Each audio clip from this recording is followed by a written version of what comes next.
There are men who spend their entire lives doing exactly what is expected of them.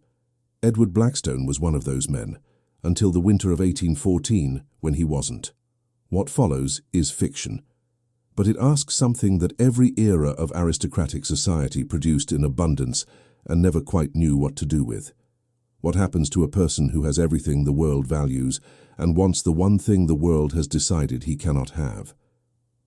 On one winter night, duty demanded silence.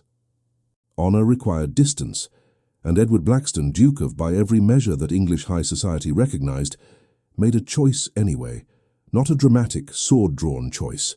The quiet kind, the kind that costs more precisely because no one is watching. What that choice set in motion scandalized an entire nation and dismantled a legacy that had taken generations to build. This story doesn't ask you to judge him for it. It asks something harder, to understand how a person arrives at that moment and what it feels like to cross a line you spent your whole life defending. If stories of forbidden passion, the impossible weight of aristocratic duty, and the loves that refuse to stay quiet captivate you, subscribe to the channel and drop a comment telling us where in the world you're watching from. The echo of hoofbeats through frozen silence, the scent of wood smoke mixing with something that had no respectable name, and in an abandoned cottage, the moment when one man decided that love was worth more than a dukedom. The winter of 1814 descended upon England like divine retribution. Snow fell in relentless curtains, transforming the landscape into an unforgiving white wilderness. The roads connecting London to the great country estates vanished beneath layers of ice and frozen earth. Carriages stood abandoned at coaching inns, their drivers refusing to venture further into the storm's fury. Lanterns became useless against the wall of white that consumed everything beyond arm's reach. In the villages, families huddled around hearths, whispering prayers for travelers caught in the tempest.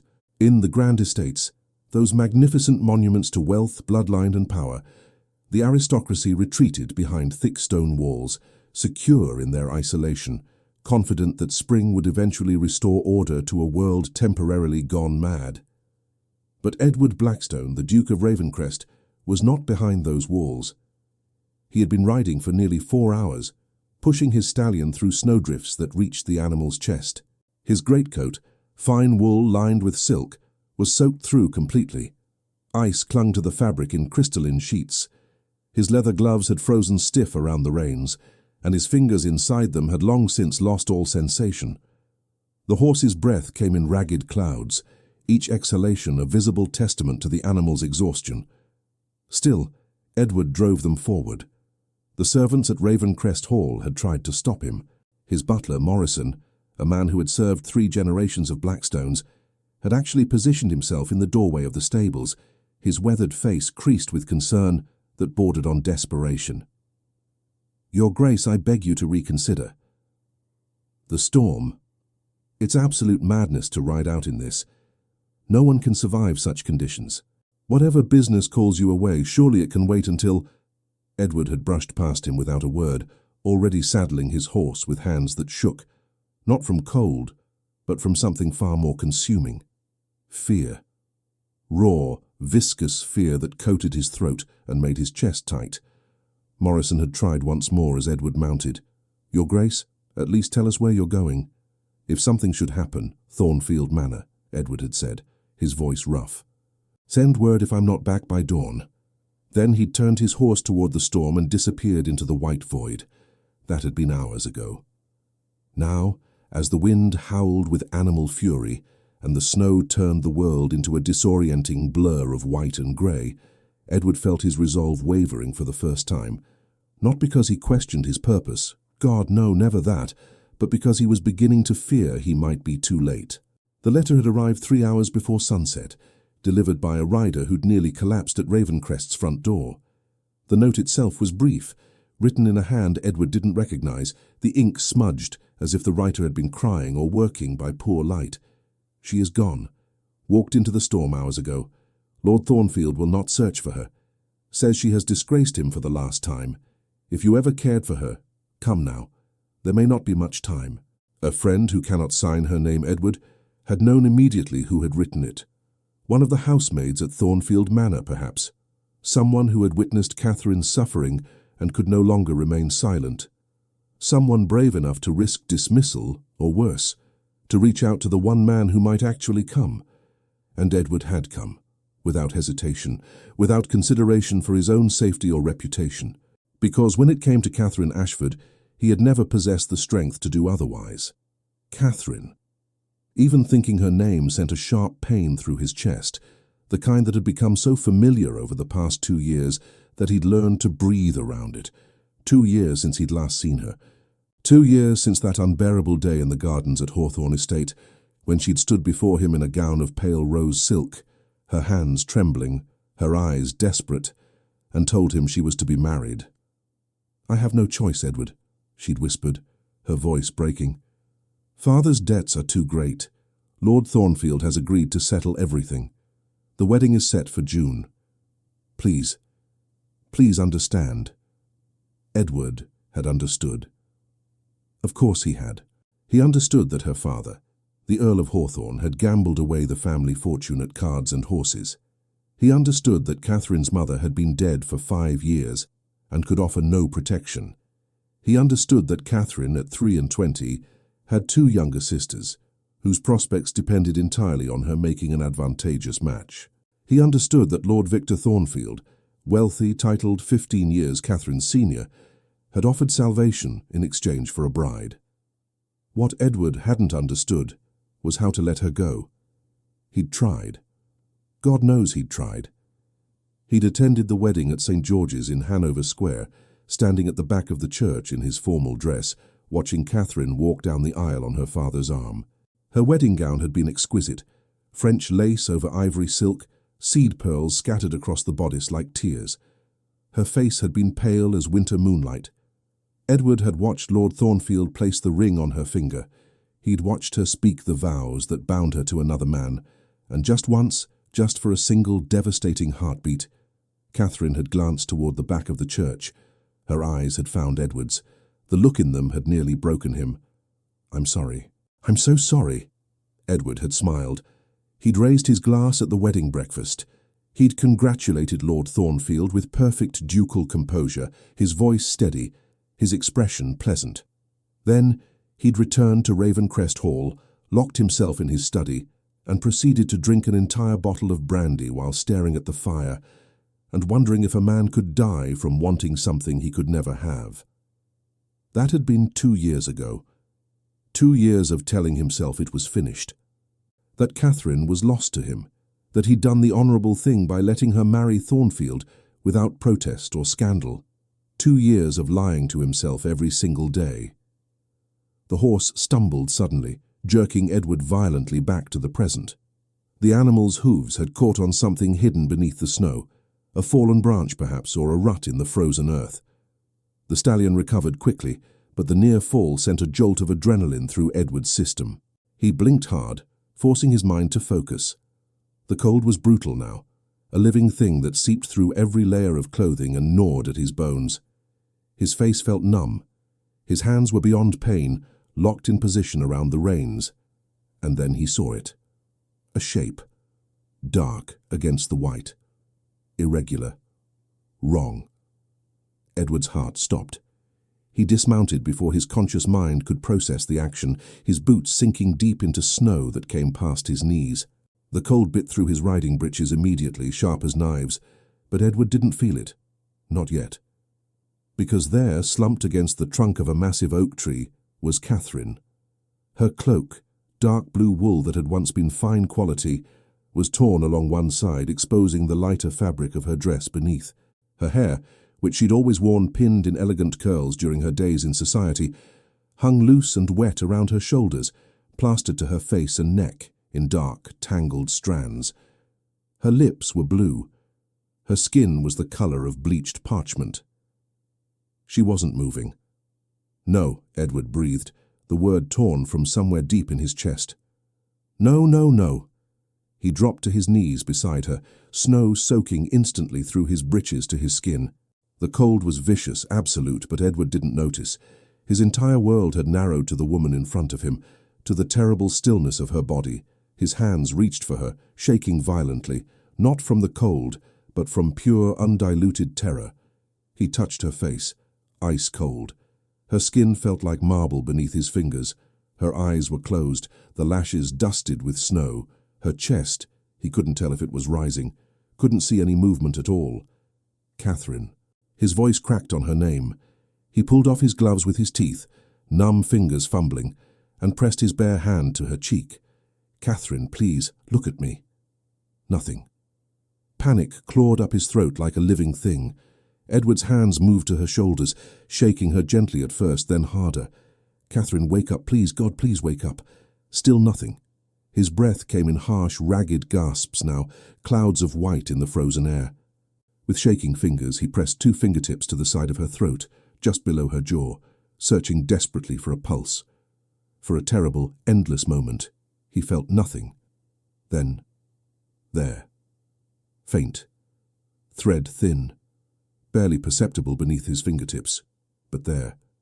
A pulse. Relief hit Edward like a physical blow, so intense it nearly knocked him backward. She was alive. Barely. But alive. The relief lasted exactly 3 seconds before terror returned, sharper than before. Because alive wasn't enough. Not when her skin was this cold. Not when her breathing was so shallow he couldn't see her chest move. Not when exposure to this kind of cold for this length of time meant... He couldn't finish the thought. Edward stood, his movements jerky with urgency and fear. He bent and lifted Catherine into his arms, and the moment he did, his heart twisted painfully. She weighed almost nothing. He'd always thought of Catherine as strong, vibrant, full of life and spirit. A woman who could command a ballroom with a smile, who could argue politics with her father's friends, who had once laughed so hard at something Edward said that she'd snorted champagne and then laughed even harder at her own mortification. But this broken, frozen version of her felt fragile as glass in his arms. Edward carried her to his horse. The stallion shifted nervously, spooked by the storm and exhausted from the brutal ride, but held steady as Edward carefully draped Catherine across the saddle. He climbed up behind her, pulling her body against his chest, wrapping his greatcoat around her as best he could manage with frozen, clumsy hands. "Stay with me," he murmured into her hair, his voice rough and low. "Just stay with me, Catherine. Don't you dare leave. Not like this. Not when I've only just found you." He turned the horse back the way he'd come.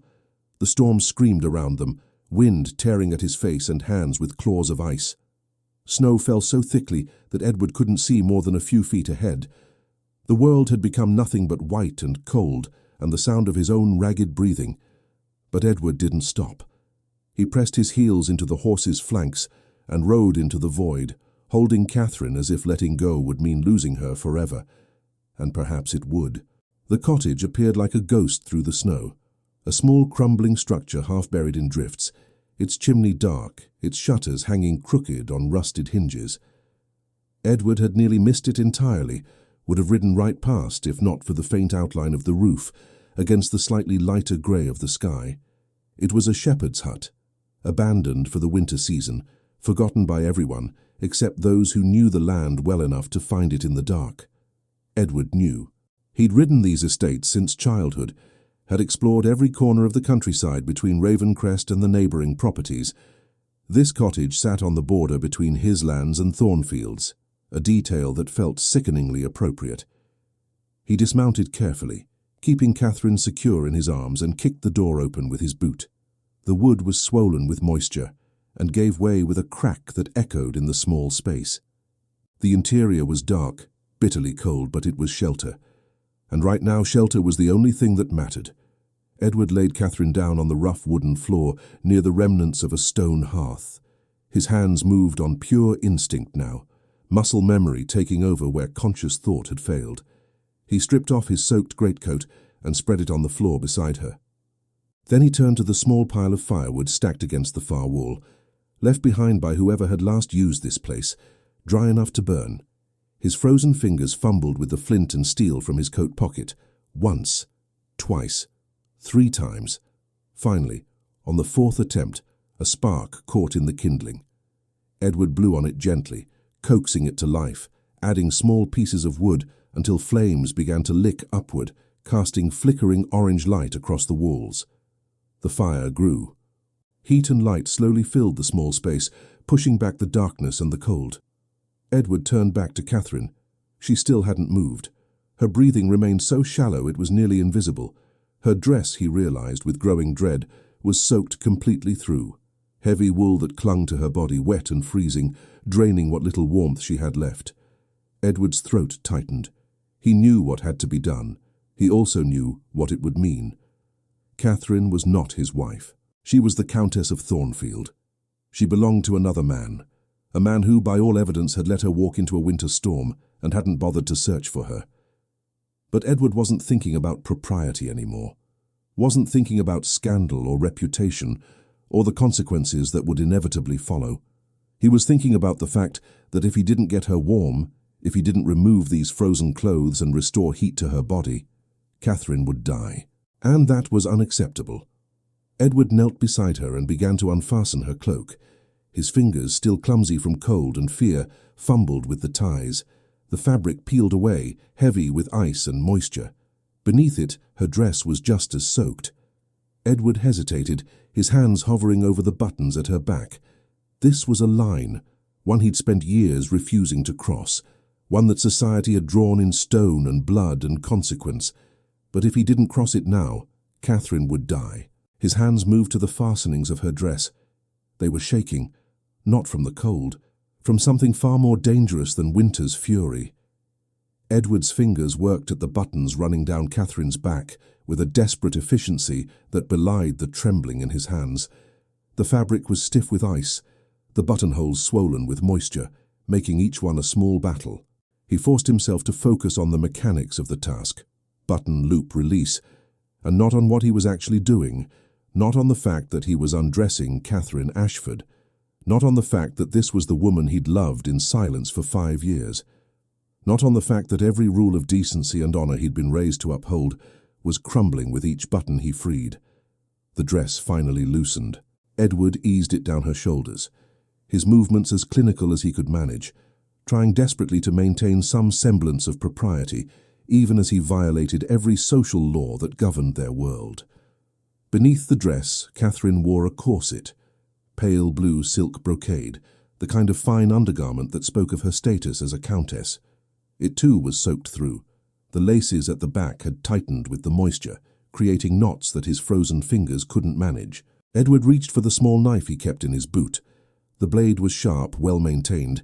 He slid it carefully beneath the laces and cut through them with quick, precise movements. The corset fell away, and Edward stopped breathing. He'd imagined this moment. God help him.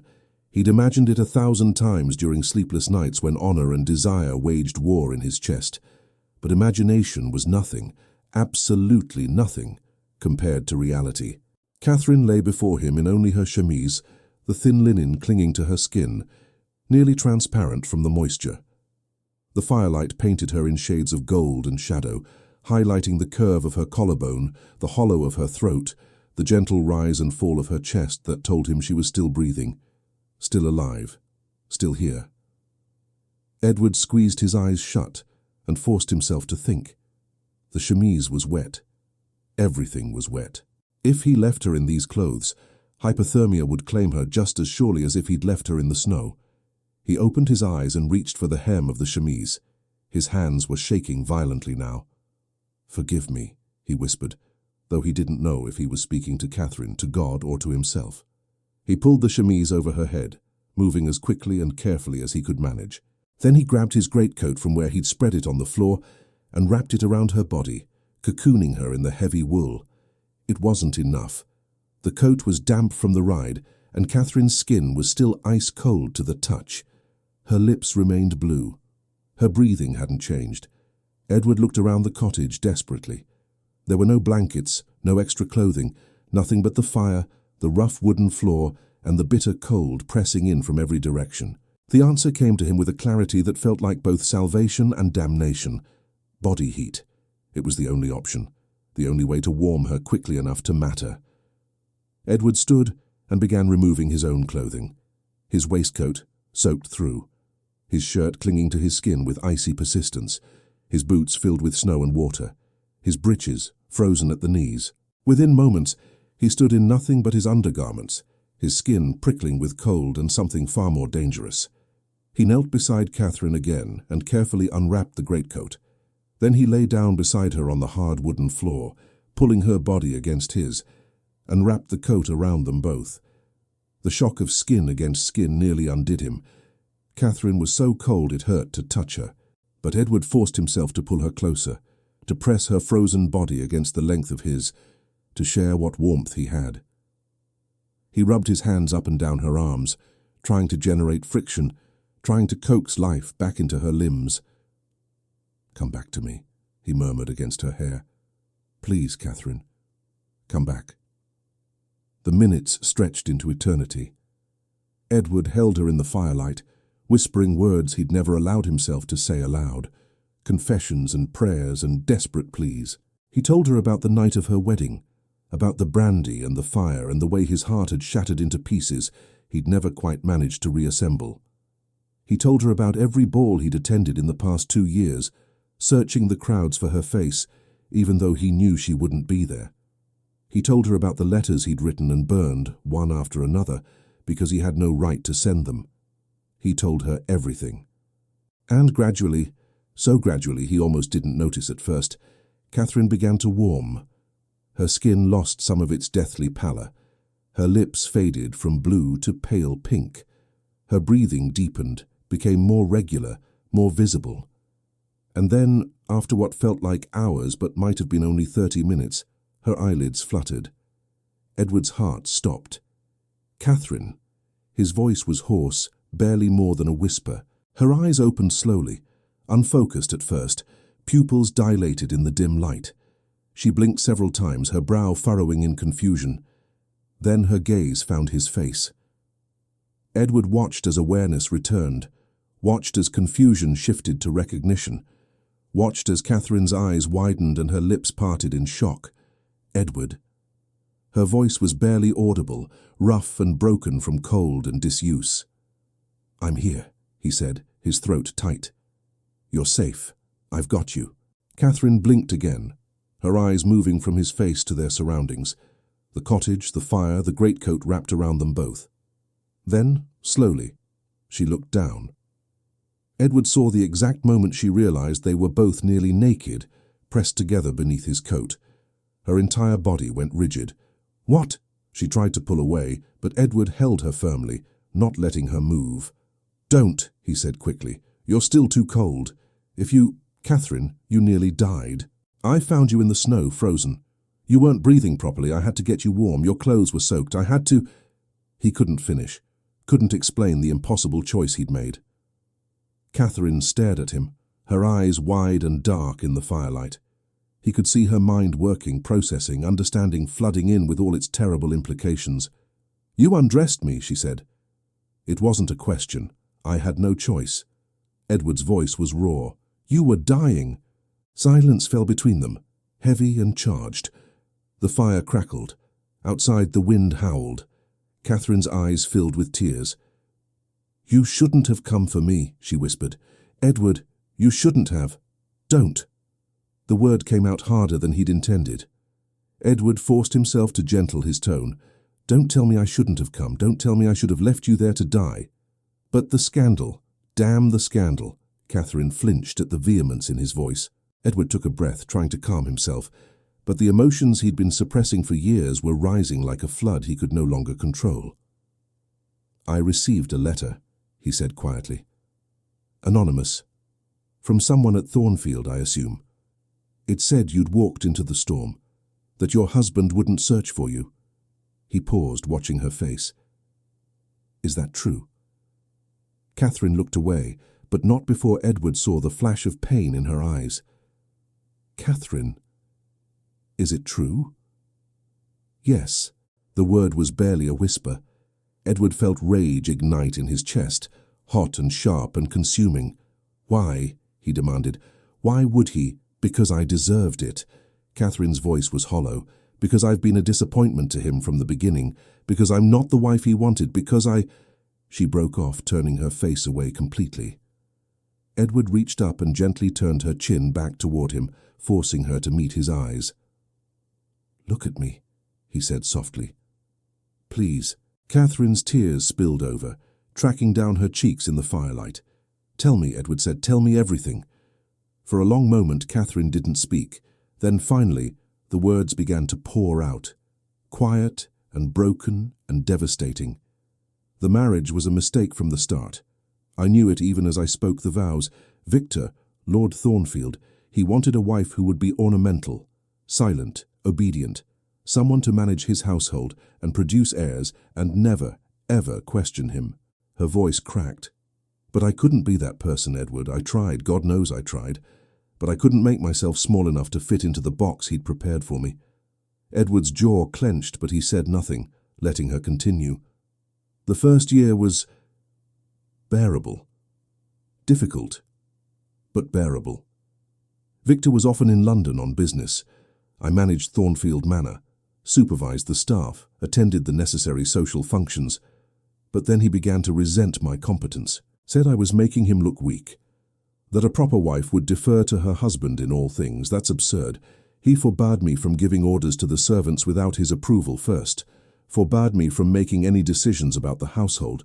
Then he forbade me from visiting the village without his permission, from writing letters to my sisters without his review."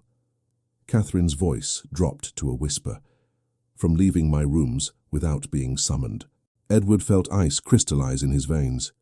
"He locked you in, not with a key but with fear, with the understanding that disobedience would have consequences. For me, for my family, for anyone who helped me. Catherine, 2 weeks ago I made a mistake." Her voice was flat now, emotionless. "Lady Pemberton came to call. Victor was away. I received her in the drawing room. We had tea. We talked for perhaps an hour about nothing of consequence. The weather, mutual acquaintances, her daughter's upcoming debut. When Victor returned and discovered I'd received a guest without his permission, he was—" She trailed off, and Edward saw her hand move unconsciously to her wrist, rubbing at a place that might have been bruised. Red flooded his vision. "He hurt you." It wasn't a question. Catherine's silence was answer enough. Edward's breathing had gone harsh and ragged. His free hand clenched into a fist against the floor. Every instinct in his body screamed at him to leave this cottage immediately, to ride to Thornfield Manor, to drag Victor Thornfield into the snow and make him pay for every moment of pain he'd inflicted. But he couldn't leave Catherine. Not now, not ever again. "Today," Catherine continued, her voice distant, "he informed me that my sisters would no longer be welcome at Thornfield, that I was to sever all contact with them. When I protested, when I told him I wouldn't, he said that if I couldn't be a proper wife, perhaps I shouldn't be a wife at all." She took a shuddering breath. "So I walked out, into the storm. I didn't have a plan, didn't know where I was going. I just walked and walked until I couldn't feel the cold anymore, until I couldn't feel anything." Silence fell again. Edward held her while the fire crackled and the storm raged, and the weight of what she'd endured settled over him like lead. "I'm sorry," he said finally, his voice rough. "God, Catherine, I'm so sorry. If I'd known, if I'd had any idea what he was doing to you." "What could you have done?" Catherine asked. There was no accusation in her tone, only exhaustion. "I'm his wife, Edward, his property by law. You had no right to interfere." "Don't." Edward's voice was hard. "Don't tell me I had no right. Don't tell me I should have stood by while he—" He broke off, unable to finish. Catherine looked up at him, and for the first time since waking, something like warmth entered her eyes. "You came for me anyway," she said softly, "even without the right, even knowing what it would mean. You came. Of course I came." Edward's hand came up to cup her face, his thumb brushing away the tears on her cheek. "Did you really think I wouldn't? I didn't think anyone would." Her voice broke. "I thought I would die out there, alone and forgotten. I thought—" "No." Edward pulled her closer, wrapping both arms around her. "Never. Do you hear me? Never forgotten. Never alone. Not while I'm breathing." Catherine buried her face against his chest, and Edward felt her tears hot against his skin. He held her while she cried great, racking sobs that shook her entire body. He held her and stroked her hair and murmured wordless comfort until finally, exhausted, she quieted. The fire had burned down to glowing embers. The storm outside had lessened slightly, the howling wind fading to a steady whisper. And in the silence, Catherine spoke 3 words that changed everything. "I love you." Edward's breath caught. He pulled back just enough to see her face. "What?" Catherine's eyes met his, red from crying but clear. Determined. "I love you, Edward. I've loved you since the summer I turned 20, when you found me crying in your mother's garden after my first failed season, and you sat with me for 3 hours talking about everything except my failure to secure a husband. I loved you when my father told me I had to marry Thornfield. I loved you on my wedding day. I've loved you every single day since." Her voice was steady now, certain, "And I'm tired of pretending I don't." Edward stared at her, his heart pounding so hard he could hear it in his ears. "Catherine, I know it's impossible," she continued. "I know I'm married. I know there's no future for us. I know that by morning we'll have to return to the world and all its rules and expectations. I know that what we're doing right now, being here like this, is already unforgivable." She took a breath. "But I'm done lying. To myself. To you.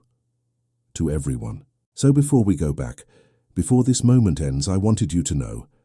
I love you. I have always loved you. And if I'm going to be damned anyway, I want to be damned for something true."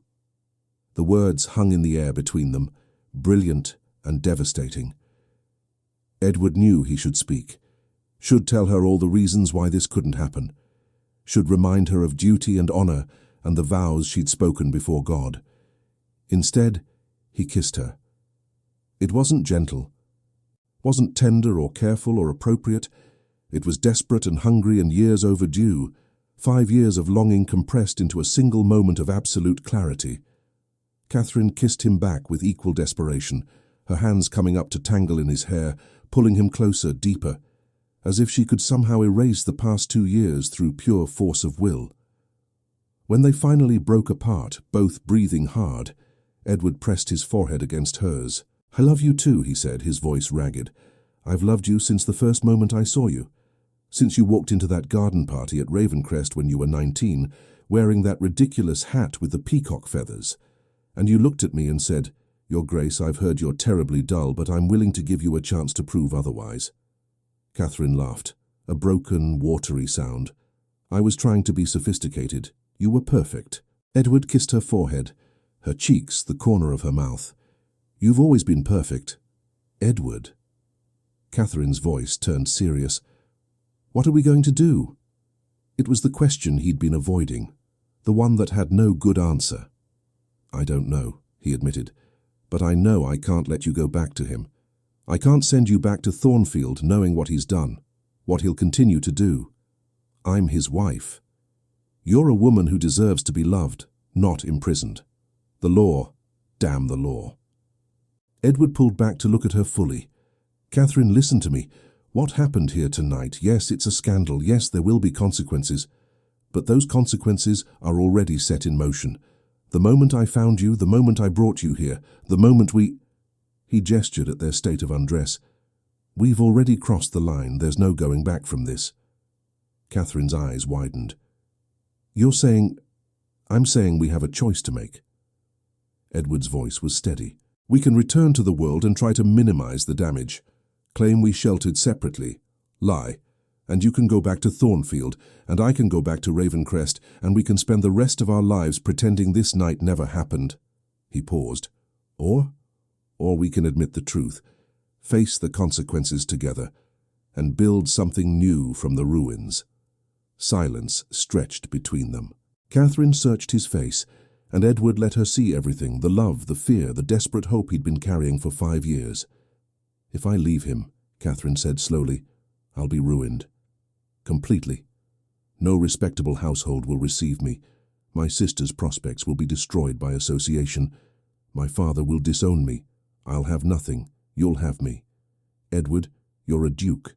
Your position can burn for all I care if the alternative is losing you again." Edward's hand tightened on hers. "I won't lie to you, Catherine. If we do this, if we choose each other, it will cost us everything.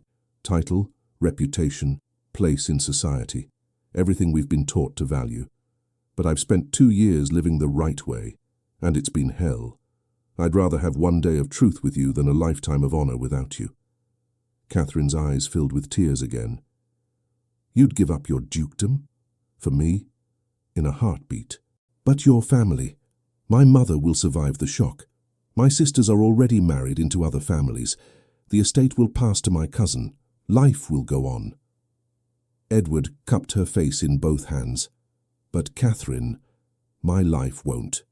Not without you in it. These past 2 years I've just been existing, going through the motions, playing the part of the proper duke while dying inside. I can't do it anymore. I won't.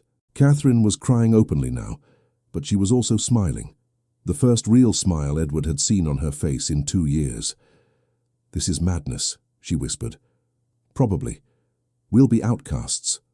Almost certainly. Penniless. I have some funds set aside. Investments that aren't tied to the estate. It's not a fortune, but it's enough to start over somewhere. Italy, perhaps. Or France. Somewhere far from England, and all its suffocating rules. Catherine laughed through her tears. You've actually thought about this? I've thought about nothing else for 2 years. Edward's voice went soft. I've imagined 1,000 different scenarios, 1,000 different ways we might find our way back to each other. I never thought it would happen like this. But now that it has, now that you're here, now that I know you love me, I'm not letting you go. Not for anything. Edward, marry me. Catherine's breath caught. What? After the divorce? After all the legal proceedings and the scandal and the horrible necessary unravelling of your marriage to Thornfield? After the dust settles and we're both free? Marry me. Not as a duke and a countess, just as Edward and Catherine. 2 people who love each other enough to burn the world down for it.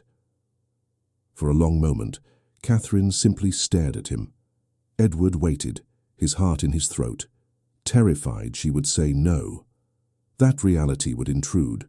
That common sense would prevail. Then Catherine smiled, that brilliant, unguarded smile that had haunted his dreams for 5 years. Yes, she said. Yes, I'll marry you. I'll burn the world down with you. I'll follow you to Italy or France or the ends of the earth. Yes.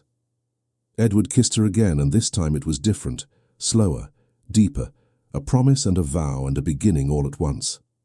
Outside, the storm had finally started to break. The wind had calmed.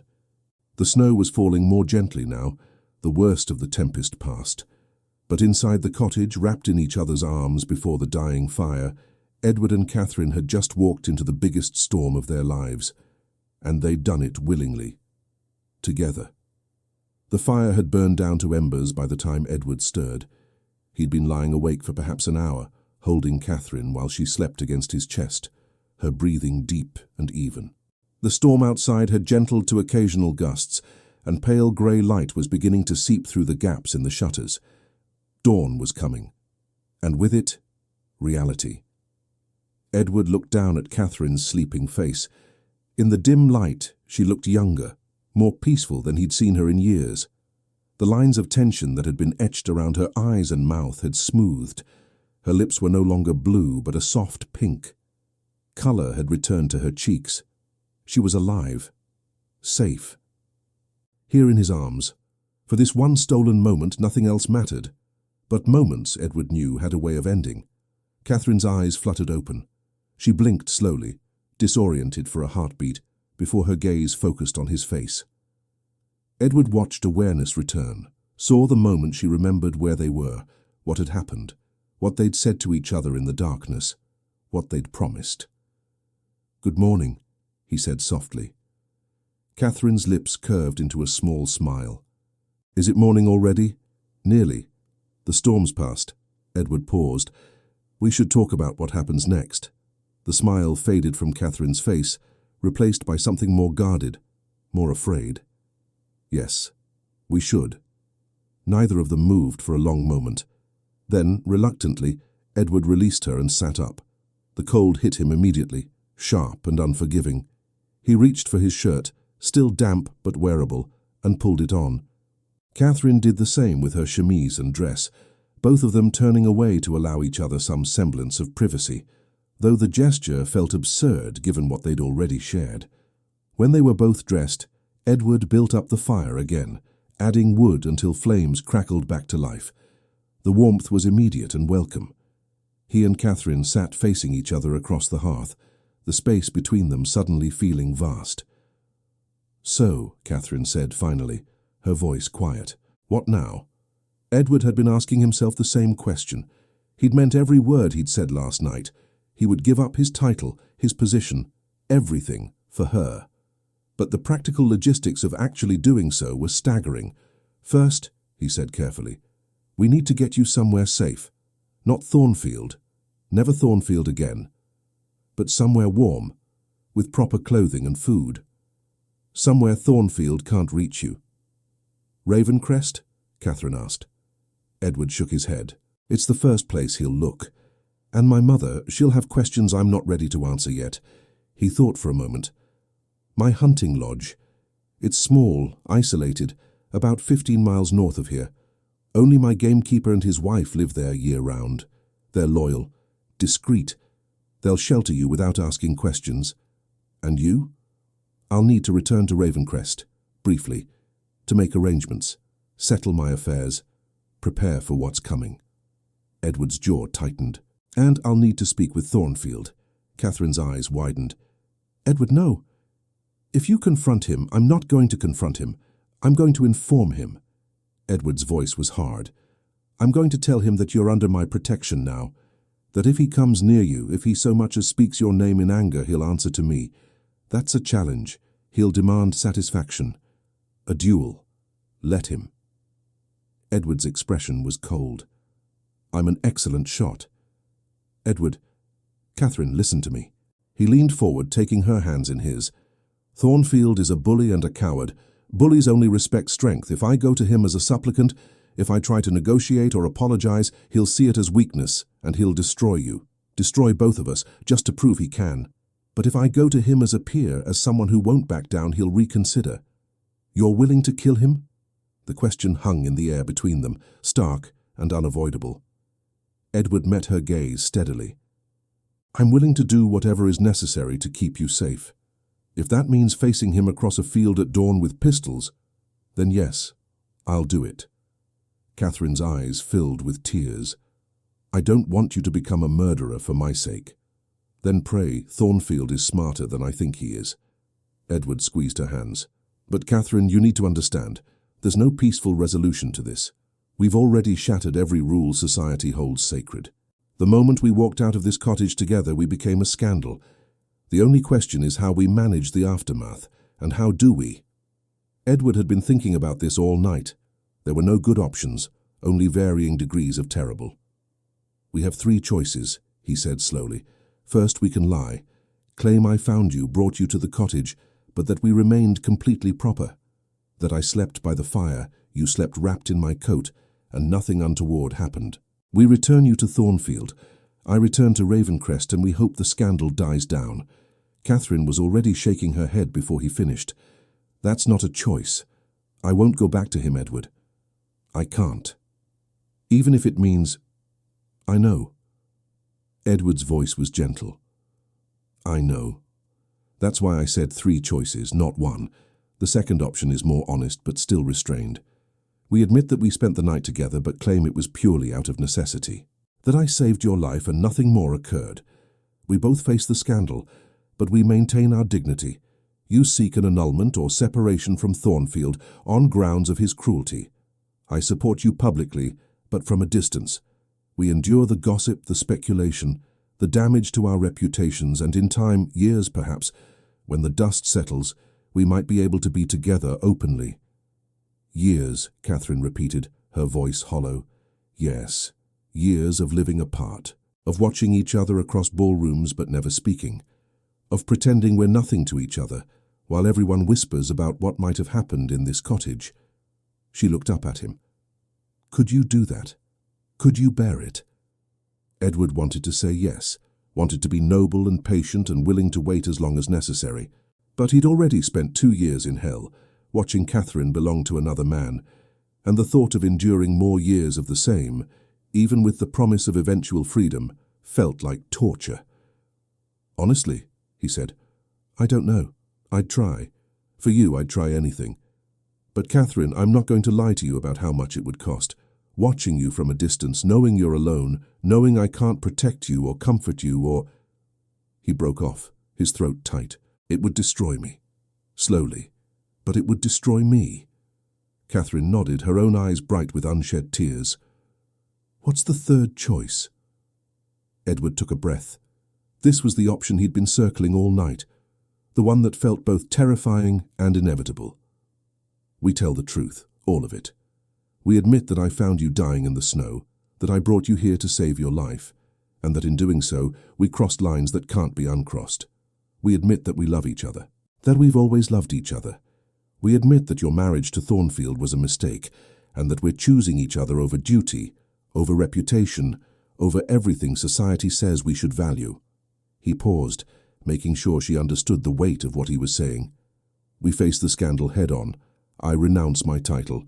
You seek a divorce, not an annulment because there are no grounds for that, but an actual divorce which is rare and ugly and will require an Act of Parliament. It will be expensive, public and humiliating. Every detail of your marriage will be examined. Every moment of Thornfield's cruelty will be dragged before Parliament and the courts. You'll be painted as an adulteress. I'll be painted as a seducer. Our families will be shamed.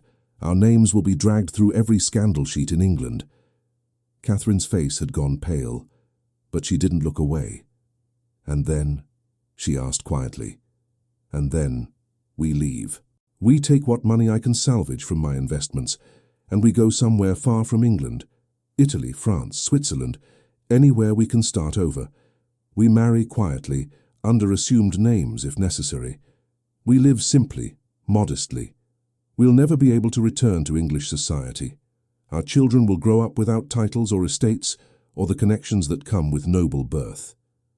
We'll be outcasts, exiles. But we'll be together." Silence fell over the cottage. Outside, a bird began to sing. The first sound of life Edward had heard since the storm began. Catherine stared into the fire, her expression unreadable. Edward waited, his heart pounding, terrified that he'd asked too much. That reality was setting in, and she was realizing the magnitude of what he was proposing. Finally, she spoke. "Tell me about Italy." Edward blinked, caught off guard. "What?" "Italy." Catherine looked up at him, and there was something in her eyes he couldn't quite name. "You mentioned it before. Tell me what you know about it." Edward didn't understand where she was going with this, but he answered anyway. "I did a grand tour after university. Spent 6 months traveling through the continent. Italy was—" He paused, remembering. "It was beautiful. Different from England in every way. The light was warmer, the colors more vivid. The people were passionate about food, about art, about life itself. Everything felt more intense, more immediate, as if they understood that life was meant to be lived, not endured. Where would we go? Tuscany, perhaps. The countryside is dotted with villas and farmland. The hills are covered in vineyards and olive groves. It's warm most of the year. Peaceful. A place where—" He stopped, understanding dawning. "Catherine, how much money would we have?" Edward's pulse quickened. "Not a fortune, but enough to buy a small property, to live modestly. I have investments in shipping and textiles that aren't tied to the Ravencrest estate.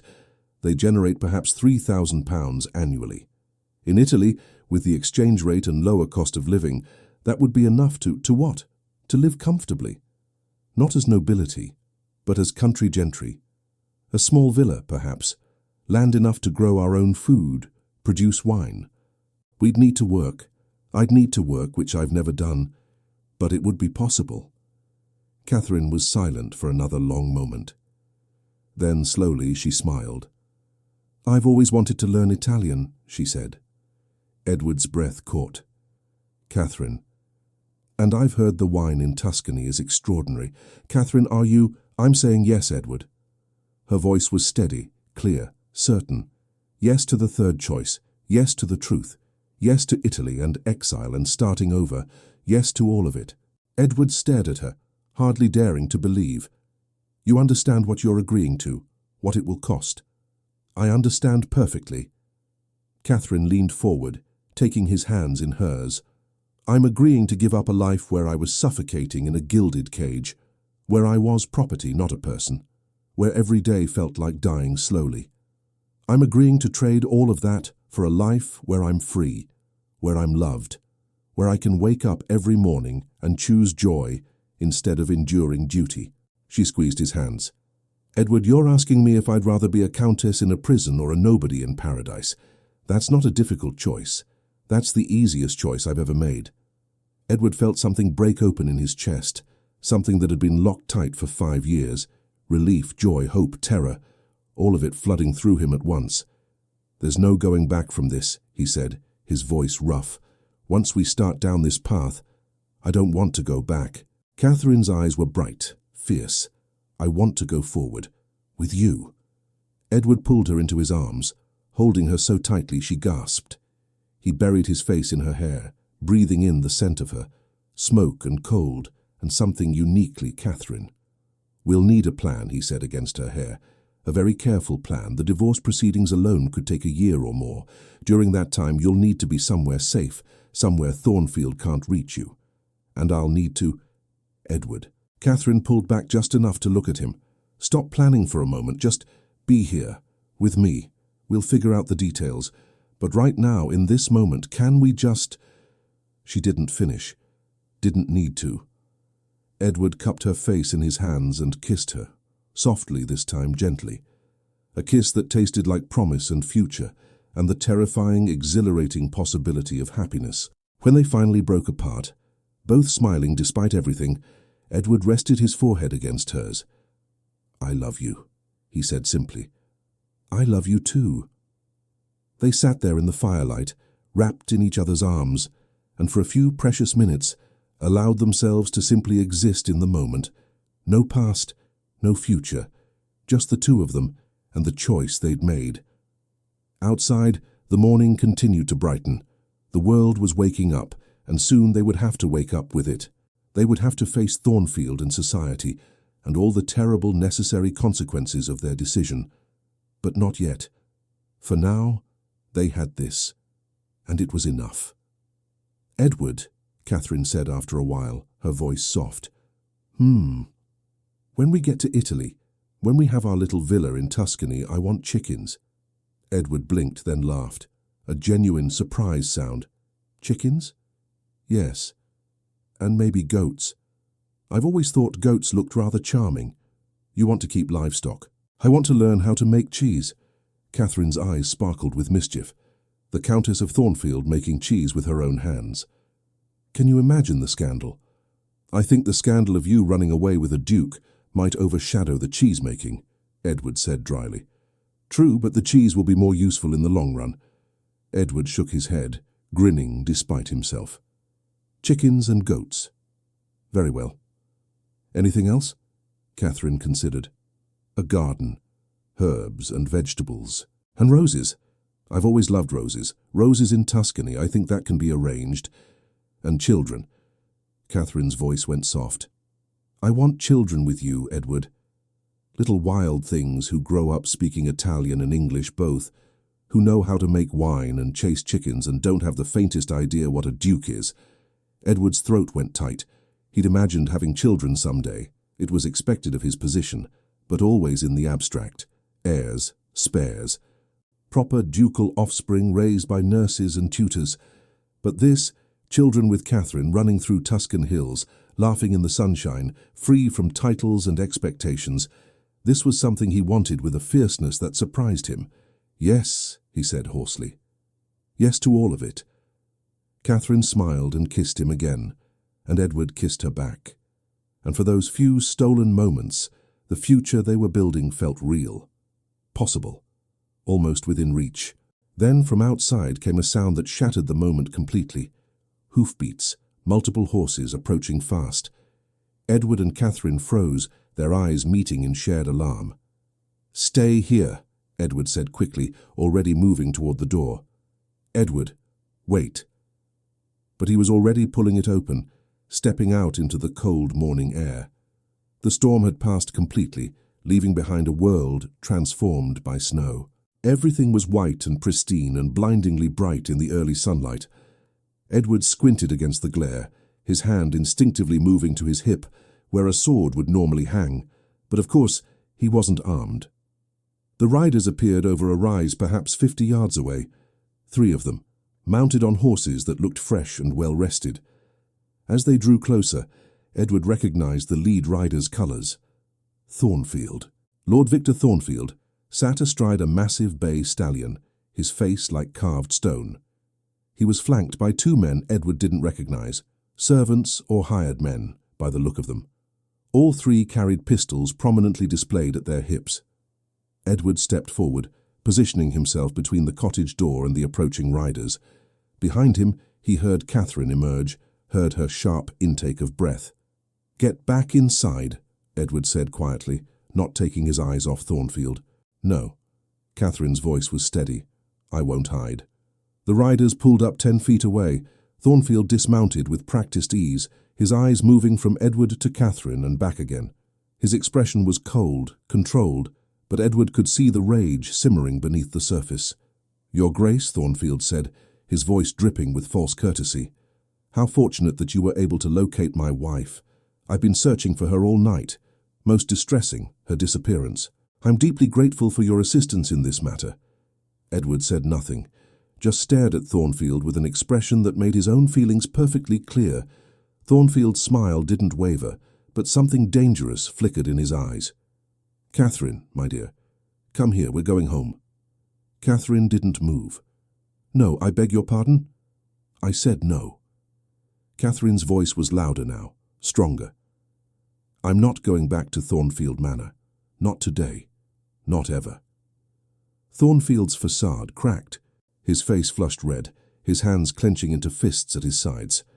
"You will do as you're told. You're my wife. I'm a human being." Catherine stepped forward to stand beside Edward. "And I'm done being treated as your property. How dare you?" Thornfield took a step forward, but Edward moved to block him, his body language making his position unmistakable. "That's far enough, Thornfield." The 2 men stared at each other. The tension was so thick Edward could taste it. "She's my wife," Thornfield said slowly, each word precisely enunciated. "She belongs to me, under law, under God. And you, Your Grace, have no right to interfere in a matter between husband and wife." "I have every right," Edward said coldly, "when that matter involves a woman being abused, imprisoned, and driven to the point of choosing death over remaining under your roof one more day." Thornfield's eyes narrowed. "Careful, Ravencrest. Those are serious allegations." "Are they untrue?" "Silence." Then Thornfield smiled, a slow, cruel smile that made Edward's skin crawl. "I see, you've listened to her stories, her dramatics. Catherine has always had a flair for exaggeration, Your Grace, a tendency toward hysteria. It's one of her many faults as a wife." "Don't," Catherine said, her voice shaking. "Don't you dare." "Be silent," Thornfield snapped, not even looking at her. His attention remained fixed on Edward. "This is between men. You're not part of this conversation." Edward felt rage ignite in his chest. "She's the only part of this conversation that matters, and if you speak to her like that again, you'll what?" Thornfield's smile widened. "Challenge me. Fight me. Please, Your Grace. We both know how this ends. I'll take my wife home. You'll return to Ravencrest and we'll all pretend this unfortunate incident never occurred." He paused. "Unless, of course, you'd like to make this official. In which case, I'm happy to oblige. Name your seconds." Edward opened his mouth to accept the challenge. God, he wanted to accept, but Catherine's hand on his arm stopped him.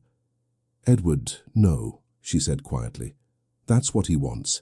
He wants you to lose your temper, to make this about honor and dueling so he can claim the moral high ground." She was right. Edward knew she was right, but every instinct in his body was screaming at him to accept Thornfield's challenge, to meet him at dawn with pistols and end this permanently. He forced himself to take a breath, to think strategically instead of emotionally. "Lord Thornfield," Edward said, his voice perfectly controlled now, "I'm going to say this once, and I suggest you listen carefully. Catherine is not returning with you today. She's under my protection now. If you attempt to take her by force, you'll have to go through me. And while I'm unarmed at the moment, I assure you that won't remain the case for long."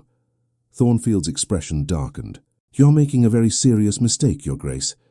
"Perhaps, but it's my mistake to make. The scandal will be substantial. I'm aware." Edward's voice remained steady. "I'm also prepared to face it. The question is, are you?" Thornfield blinked. "What?" "A scandal requires participants, Thornfield. It requires people willing to make public accusations, to air grievances in courts and drawing rooms, to have every detail of their private lives examined and discussed." Edward paused meaningfully. "Are you certain you want that level of scrutiny applied to your marriage, to your treatment of your wife, to the reasons she walked into a blizzard rather than remain under your roof?" For the first time, uncertainty flickered across Thornfield's face. Edward pressed his advantage. "Because I'm willing to testify publicly about the condition I found Catherine in, about the bruises I saw, about what she told me regarding her treatment at Thornfield Manor. I'm willing to stand before Parliament if necessary and detail every instance of cruelty, every restriction, every moment of abuse. Are you willing to have all of that brought to light?" The colour had drained from Thornfield's face. "You wouldn't dare. Try me." Silence fell. The two hired men shifted uncomfortably on their horses. Even they seemed to sense that this had escalated beyond a simple domestic dispute. Finally, Thornfield spoke, his voice low and venomous. "This isn't over, Ravencrest. I didn't imagine it would be."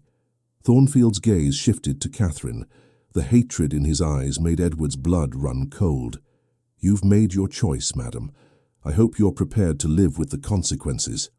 "I am," Catherine said, her voice clear despite the fear Edward could see in her eyes. Thornfield turned and remounted his horse. He looked down at Edward from his elevated position, his expression promising future retribution. "You'll regret this," he said. "Both of you."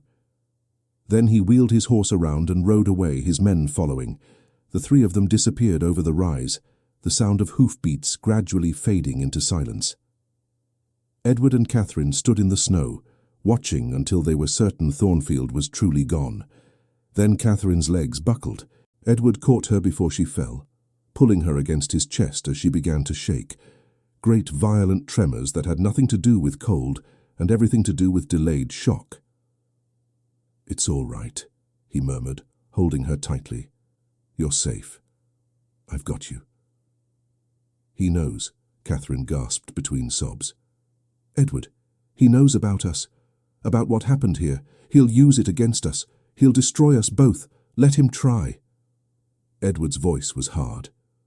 "Catherine, look at me." She raised her tear-stained face. "We knew this wouldn't be easy," Edward said. "We knew there would be consequences, but we chose this path together. And whatever comes next, we'll face it together. Do you understand? You're not alone anymore. You'll never be alone again." Catherine nodded, still trembling but steadying slightly. "What do we do now?" Edward looked toward where Thornfield had disappeared, then back at the cottage, then at Catherine. "Now," he said quietly, "we prepare for war." The ride to Edward's hunting lodge took 3 hours. They travelled slowly, carefully, Edward's horse picking its way through snowdrifts, while Catherine sat in front of him, wrapped in his greatcoat.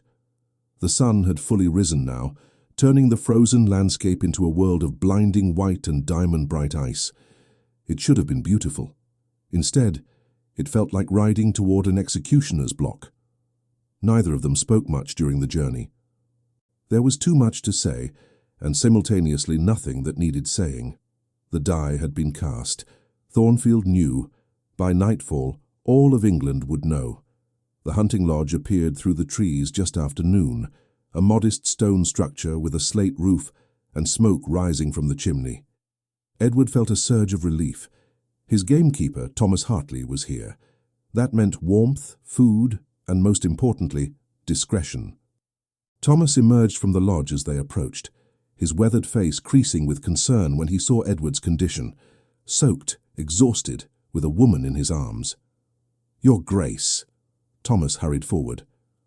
"Good God, what's happened? I need your help, Thomas," Edward said. dismounting carefully and helping Catherine down.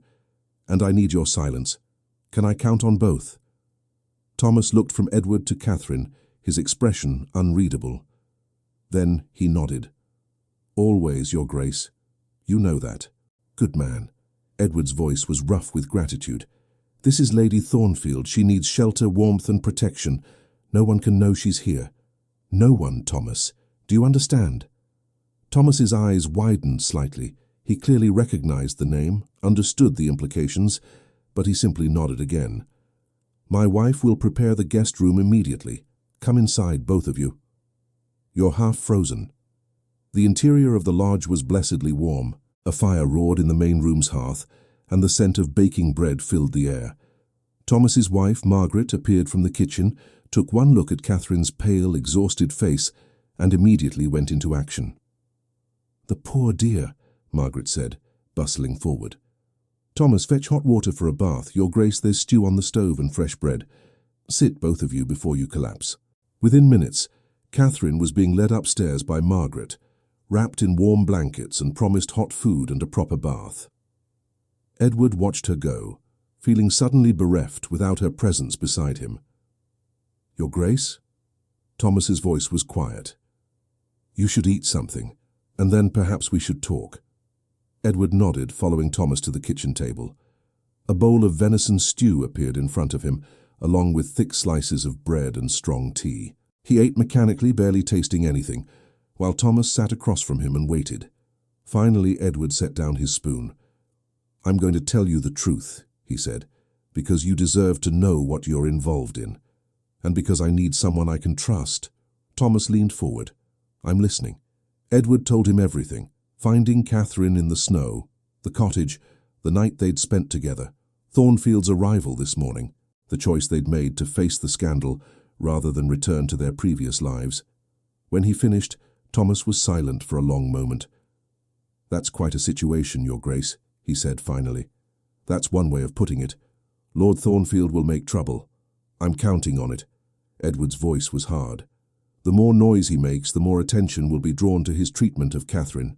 I want people asking questions. I want them wondering why a countess would choose to walk into a blizzard rather than remain in her own home." Thomas nodded slowly. "Risky strategy. It's the only strategy I have." Edward rubbed his face, exhaustion suddenly crashing over him. "Thomas, I need you to do something for me. I need you to ride to Ravencrest Hall. Tell Morrison to prepare my study. I'll need access to all my financial documents, my solicitor's information, everything related to my investments and holdings. And tell him to send word to my mother that I'll be calling on her tomorrow. She deserves to hear this from me before she hears it from the scandal sheets. And Lady Thornfield? She stays here, under your protection.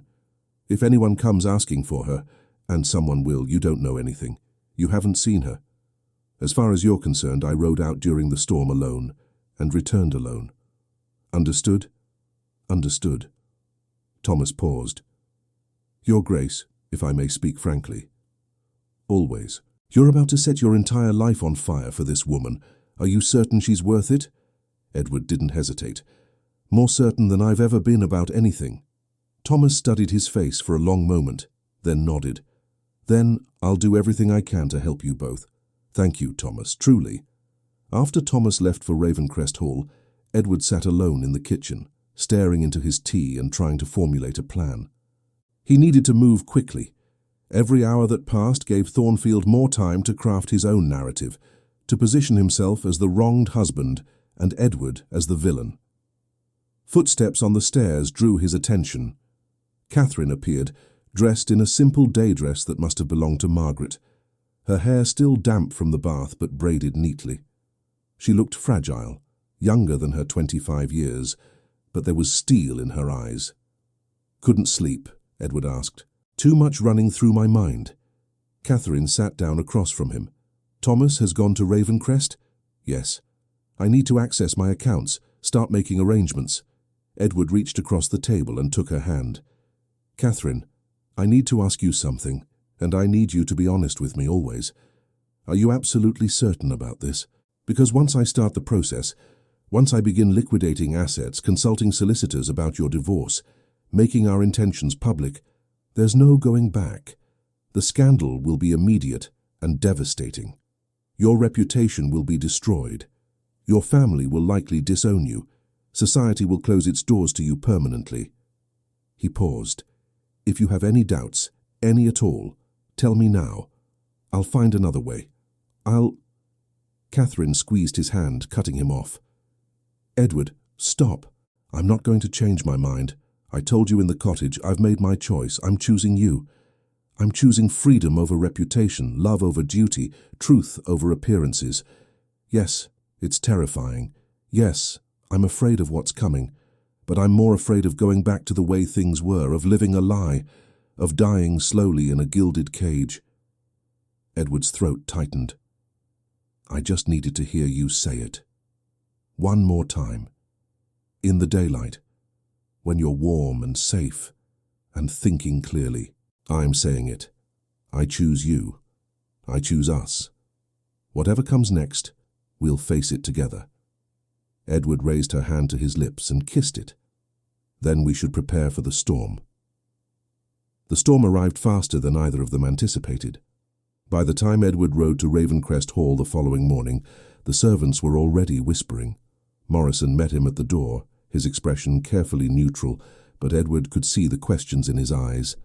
"Your Grace, your study is prepared as requested, and your mother has sent word that she expects you for tea this afternoon at 4 o'clock. Morrison paused. "She also mentioned that she's heard some rather disturbing rumours and would appreciate clarification." Edward's stomach sank. "What rumours?" "I couldn't say, Your Grace." Her message was deliberately vague. Of course it was. His mother, the Dowager Duchess of Ravencrest, was many things. Formidable, intelligent, socially astute, but she was never vague by accident. If she was being deliberately unclear, it meant the rumours were already spreading, and she wanted to hear Edward's version before passing judgment. Edward spent the morning in his study, meeting with his solicitor, Mr. Pemberton, a shrewd man in his 50s who had managed the Blackstone family's legal affairs for 2 decades.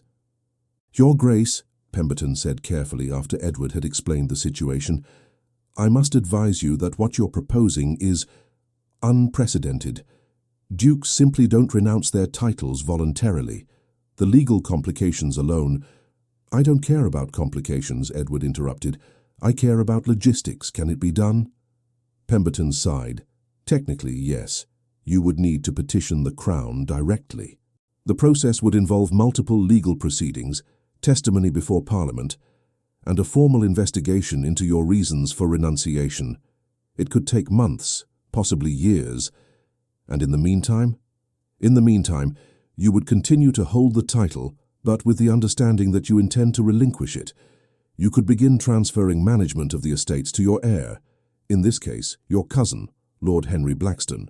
But, Your Grace, I must stress that once you begin this process, the scandal will be extraordinary. The social consequences will be catastrophic." "I understand." Edward leaned forward. "Mr. Pemberton, I need you to draw up documents transferring control of the Ravencrest estates to my cousin, immediately. And I need you to begin researching divorce proceedings, specifically cases where a wife has sought divorce on grounds of cruelty and abandonment." Pemberton's eyebrows rose. "This is for Lady Thornfield?" "Yes. Your Grace, divorce requires an Act of Parliament. The process is notoriously difficult, expensive, and public. Lady Thornfield would need to prove not only adultery on Lord Thornfield's part, but also cruelty or abandonment.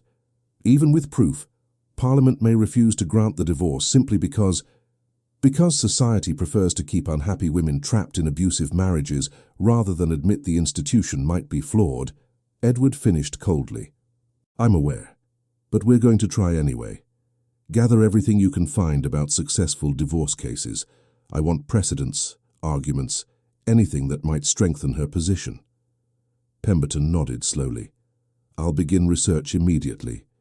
But, Your Grace, I feel compelled to warn you. The cost of this course of action will be more than financial. Your standing in society, your family's reputation, your future prospects, all of it will be irreparably damaged." "I know." Edward's voice was steady. "I'm prepared for that." "Are you?" Pemberton studied him intently. "Forgive me for speaking bluntly, but you've lived your entire life as a duke. You've never known what it means to be an ordinary man, to work for your living, to be refused entry to places that currently welcome you with open arms, to watch people you once called friends cross the street to avoid acknowledging you. Are you truly prepared for that reality? Edward thought of Catherine, of the bruises on her wrists, of the way she'd looked when he found her in the snow, broken and frozen and utterly alone. He thought of the light that had come back into her eyes when he'd promised her freedom. "Yes," he said simply. "I'm prepared." Pemberton sighed. "Then I'll do everything in my power to assist you, Your Grace, though I suspect we're both going to need considerably more than power to see this through." The meeting with his mother was exactly as unpleasant as Edward had anticipated. The Dowager Duchess received him in her private sitting room at the London townhouse, dressed in elegant lavender silk, her silver hair perfectly coiffed, her expression giving away nothing. She dismissed her companion with a wave of her hand and waited until the door closed before speaking. "Tea, Edward?" "No, thank you, Mother." "Sit down, then. You're looming." Edward sat, feeling suddenly like he was 10 years old again and being called to account for some childhood transgression. His mother poured herself tea with precise, practiced movements. Then she set down the pot and looked at him directly. "I've heard some rather extraordinary stories about you over the past 24 hours, she said. "I'm hoping you're going to tell me they're wildly exaggerated. That depends on which stories you've heard." "The version I heard from Lady Pemberton, who heard it from her lady's maid, who heard it from a footman at Thornfield Manor, is that you rode into a blizzard to rescue Lady Thornfield, spent the night alone with her in a shepherd's cottage, and then faced down Lord Thornfield himself this morning while defending her honour." She paused. "Please tell me that's not accurate." Edward met his mother's eyes steadily. "It's almost entirely accurate. The only part that's not quite right is the bit about defending her honour. I was defending her life." His mother closed her eyes briefly, as if in pain. "Edward, what have you done? What I should have done 2 years ago when she married Thornfield. I stopped him from destroying her. By destroying yourself instead." His mother's voice rose. "Do you have any idea what people are saying? The speculation, the gossip, the absolute certainty that you and Lady Thornfield are lovers." Edward finished. "Yes, I'm aware. And Mother, I need you to understand something. The gossip is going to get much worse. Because I'm not denying anything, I'm not hiding. I'm not pretending this was some innocent rescue that society has misinterpreted." His mother's teacup rattled slightly in its saucer. "Edward, you can't possibly mean I love her, Mother. I've loved her for 5 years, and she loves me. We're going to be together, regardless of what society thinks about it. She's married to a man who locked her in her rooms, controlled every aspect of her life, and drove her to walk into a blizzard rather than endure one more day under his roof." Edward's voice was hard. "I found her dying in the snow, Mother, literally dying, because her own husband cared so little for her well-being that he didn't even bother to search when she disappeared." His mother had gone pale. "Even if that's true, and I'm not saying it isn't, there are proper channels for addressing such situations. You could have sent her to her family, involved the church, worked through social intermediaries, all of which would have resulted in her being returned to Thornfield with a lecture about wifely duty and obedience." Edward shook his head. "No, I won't allow that. I'm petitioning the Crown to renounce my title. Catherine is seeking a divorce. And when both processes are complete, we're leaving England and starting over somewhere else." The silence that followed was absolute. His mother stared at him as if he'd announced his intention to sprout wings and fly to the moon. "You're renouncing your title," she said finally, her voice faint. "You're renouncing the dukedom of Ravencrest, the position your father held, and his father before him, and his father before him. A title that has been in our family for 6 generations. You're simply giving it up." "Yes. For a woman. For the woman I love." His mother stood abruptly, turning away from him to stare out the window. Edward watched the rigid line of her spine, the way her hands clenched into fists at her sides. "Your father would be devastated," she said quietly. The words hit harder than Edward had expected. His father had died 5 years ago, shortly before Edward had met Catherine. He'd been a stern man, dedicated to duty and tradition above all else. Edward had spent his entire life trying to live up to his expectations. Perhaps, Edward said, or perhaps he would understand that some things are more important than titles and tradition. His mother laughed, a short, bitter sound. You didn't know your father very well if you believe that. He lived and breathed duty. He would never have understood this madness. Then I'm glad he's not here to see it. His mother flinched. Then she turned to face him, and Edward was shocked to see tears in her eyes. You're really going to do this, she said. I can see it in your face. You've already decided. Nothing I say will change your mind. No, Mother, nothing will. She nodded slowly, her expression crumpling. Then I've lost you, just as I lost your father, just as I've lost everything that mattered. Edward stood and crossed to her, taking her hands in his. You haven't lost me. I'll always be your son. That doesn't change regardless of what title I hold or where I live. But you'll be gone. You'll be in Italy or France or God knows where, living as an exile with your scandalous wife, and I'll be here, fielding questions and explaining to everyone who asks how my son, my only son, threw away everything for a woman he barely knew. I've known her for 5 years, Mother, and I love her more than I've ever loved anything in my life, including this title. Edward squeezed her hands. I know you can't understand that right now. I know you're angry and hurt and disappointed, but I'm asking you, begging you, to try to accept it, because I need you in my life, even if it's from a distance. His mother pulled her hands away, wiping at her eyes with an embroidered handkerchief. I need time, Edward, time to process this, to understand what's happening and what it means for our family. I understand. Take all the time you need. Will you at least promise me one thing? If I can. Promise me you'll think carefully about what you're doing, about the permanence of these choices, about what you're giving up and whether this woman is truly worth such a sacrifice.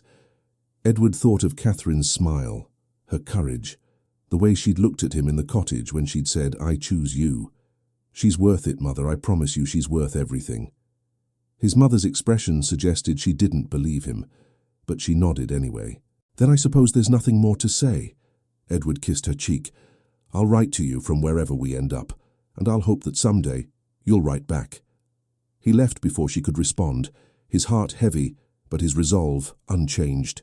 By the time Edward returned to the hunting lodge that evening, the first scandal sheets had already hit the streets of London. Thomas handed him a crumpled newspaper as soon as he dismounted, his expression grim. The headline screamed in bold type, Duke's shocking scandal. Ravencrest and married countess caught in cottage of sin. Edward skimmed the article, his stomach turning with each lurid paragraph. They had most of the facts right, his rescue of Catherine, the cottage, Thornfield's confrontation. But every detail was twisted to suggest something sordid and calculated rather than desperate and necessary. There are 3 more papers running similar stories, Thomas said quietly. And word is, Thornfield himself has been making the rounds of the gentlemen's clubs, telling anyone who'll listen that you seduced his wife and turned her against him. Edward crumpled the paper in his fist. Of course he has.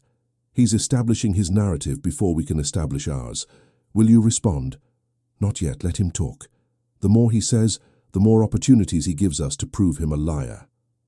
Edward looked up at the lodge. How is Catherine? Margaret says she's been quiet all day, reading mostly, trying to stay calm. But, Your Grace, she knows what's being said about her. Margaret tried to keep the newspapers away, but Catherine insisted on seeing them. Edward's jaw tightened. He handed his horse to Thomas and strode into the lodge. He found Catherine in the small library, sitting by the window with a newspaper in her lap. She looked up when he entered, and the expression on her face broke his heart. They're calling me a whore, she said quietly, an adulteress who seduced a duke to escape her marriage. They're saying I planned the whole thing, that I walked into the storm deliberately, knowing you would come for me, that I'm a calculating temptress who— Edward crossed the room and pulled her into his arms, cutting off the litany of accusations. Don't repeat their poison. But Edward, they think. I don't care what they think, neither should you. Catherine pulled back to look at him, her eyes bright with unshed tears. My father sent a letter. Margaret intercepted it before I could read it, but she told me what it said. He's disowned me, publicly, taken out an announcement in the Times stating that I'm no longer his daughter and that my actions have brought shame upon the Ashford name. Edward felt rage ignite in his chest. Catherine, my sisters won't speak to me. My mother-in-law has written to half the aristocracy describing me as mentally unstable and morally depraved. Victor is telling everyone that I was having an affair with you for months before I left him. And the worst part is, her voice cracked, the worst part is that some of what they're saying is true. I did choose you. I did want to leave my marriage. I did spend the night in your arms. And I'd do it all again, but Edward, I didn't realize how much it would hurt to have the entire world hate me for it. Edward cupped her face in his hands, forcing her to meet his eyes. Listen to me. The entire world doesn't hate you. Most of the world doesn't even know you. They're reading gossip and making judgments based on lies and half-truths. The people whose opinions actually matter, the people who know you, who understand what Thornfield put you through, they won't condemn you, won't they? Your mother does, Edward winced. My mother is struggling to accept this. But she'll come around, eventually. And if she doesn't, then that's her loss, not ours. Edward pulled Catherine close again, resting his chin on top of her head. I know this is hard. I know it's worse than we anticipated. But Catherine, we knew there would be consequences. We chose this path anyway, and I promise you, I swear to you, that no matter how bad the scandal gets, no matter what they say about us, we're going to survive it. Together. Catherine nodded against his chest, her fingers clutching his coat. I'm scared. So am I. Are you really? Terrified. Edward's voice was honest. I'm about to give up everything I've ever known. My title, my position, my place in society. I'm about to become the most notorious man in England for all the wrong reasons. And I have no idea if I'll be able to build the life I've promised you, if I'll be able to take care of you the way you deserve, if I'll be able to make you happy when we're living in exile with everyone we've ever known turning their backs on us. Catherine pulled back to look at him. Do you regret it? Not for a single moment, even knowing what it's cost you already. Catherine, you could cost me everything. My title, my fortune, my family, my reputation, and I would still choose you. Every single time, without hesitation. Edward brushed a strand of hair from her face. Because what I've gained is worth infinitely more than what I've lost. Catherine's eyes filled with tears again, but this time she was smiling. How do you do that? Do what? Make me feel like the scandal doesn't matter, like the whole world could be against us and it wouldn't change anything. Because it wouldn't. Edward kissed her forehead. Let them write their scandal sheets. Let them whisper in their drawing rooms. Let them condemn us from their positions of moral superiority. We know the truth. We know what we're fighting for. And that's all that matters. Outside, darkness had fallen completely. The lodge was quiet except for the crackle of the fire and the distant sound of Margaret moving around in the kitchen. Edward held Catherine in the fading light and allowed himself to believe just for a moment that they might actually survive what was coming. But deep down he knew the worst was yet to come. The real battle hadn't even begun. 3 weeks after the scandal broke, Edward stood in the great hall of Ravencrest and watched as his entire world was systematically dismantled. Servants moved through the corridors with practiced efficiency, cataloguing furniture, wrapping paintings in protective cloth, boxing up generations of Blackstone family heirlooms. His cousin Henry, soon to be the new Duke of Ravencrest, walked beside the estate manager, taking notes, asking questions, slowly assuming control of a duchy that had never been meant for him. Edward should have felt something. Grief, perhaps. Regret. The weight of history being lifted from his shoulders. Instead, he felt nothing but impatience. Impatience for this process to be finished. Impatience to leave England behind. Impatience to begin the life he'd promised Catherine. Your Grace. Edward turned to find Pemberton standing in the doorway of the study, a thick folder of documents in his hands. The solicitor looked exhausted. The past 3 weeks had been brutal for everyone involved in Edward's case. The paperwork is ready, Pemberton said quietly. Everything you need to sign to formally transfer the estates to Lord Henry, along with the petition to the Crown requesting renunciation of your title. I should warn you, though, once you sign these documents, the process becomes irreversible. Even if you were to change your mind later, I won't. Edward crossed to the desk and picked up the pen. Where do I sign? Pemberton hesitated, then opened the folder and began pointing to marked sections. Edward signed mechanically, his signature appearing over and over on documents that severed his connection to everything he'd been raised to protect and preserve. The Duchy of Ravencrest, with all its lands, titles and holdings, transferred to Henry Blackstone. The London townhouse, sold, with proceeds to be divided between Edward's mother and sisters. The hunting lodge, the only property Edward was keeping for himself, signed over to Thomas Hartley, with instructions that it be held in trust. His voting rights in Parliament relinquished, his seat on various charitable boards resigned. Every formal connection to his former life severed. When the last signature was complete, Pemberton gathered the documents with careful hands. Your Grace, he stopped, correcting himself. Mr. Blackstone, these will be filed with the Crown tomorrow morning. Once that happens, the renunciation becomes public record. There's still time to reconsider. There's nothing to reconsider, Pemberton. File the documents. Pemberton nodded slowly. Very well. And Lady Thornfield's divorce petition? Edward's expression darkened. Catherine's case had proven even more complicated than they'd anticipated. Despite overwhelming evidence of Thornfield's cruelty, testimony from former servants, medical examinations documenting old injuries, financial records showing how he'd systematically isolated her, Parliament was proving reluctant to grant a divorce. The opposition wasn't based on lack of evidence. It was based on precedent. If they allowed a noblewoman to divorce her husband for cruelty alone, without proof of adultery on his part, what would that mean for the sanctity of marriage, for the authority of husbands over wives, for the very structure of English society? Still tied up in committee, Pemberton said grimly, Lord Thornfield has powerful allies who are arguing that granting this divorce would set a dangerous precedent. They're claiming that Lady Thornfield's accusations are exaggerated, that she's being manipulated by... He stopped, clearly uncomfortable. By me, Edward finished. They're claiming I seduced her away from her husband, and now I'm fabricating evidence of abuse to justify the affair. In essence, yes. Edward's hands clenched into fists. How much longer? Could be months.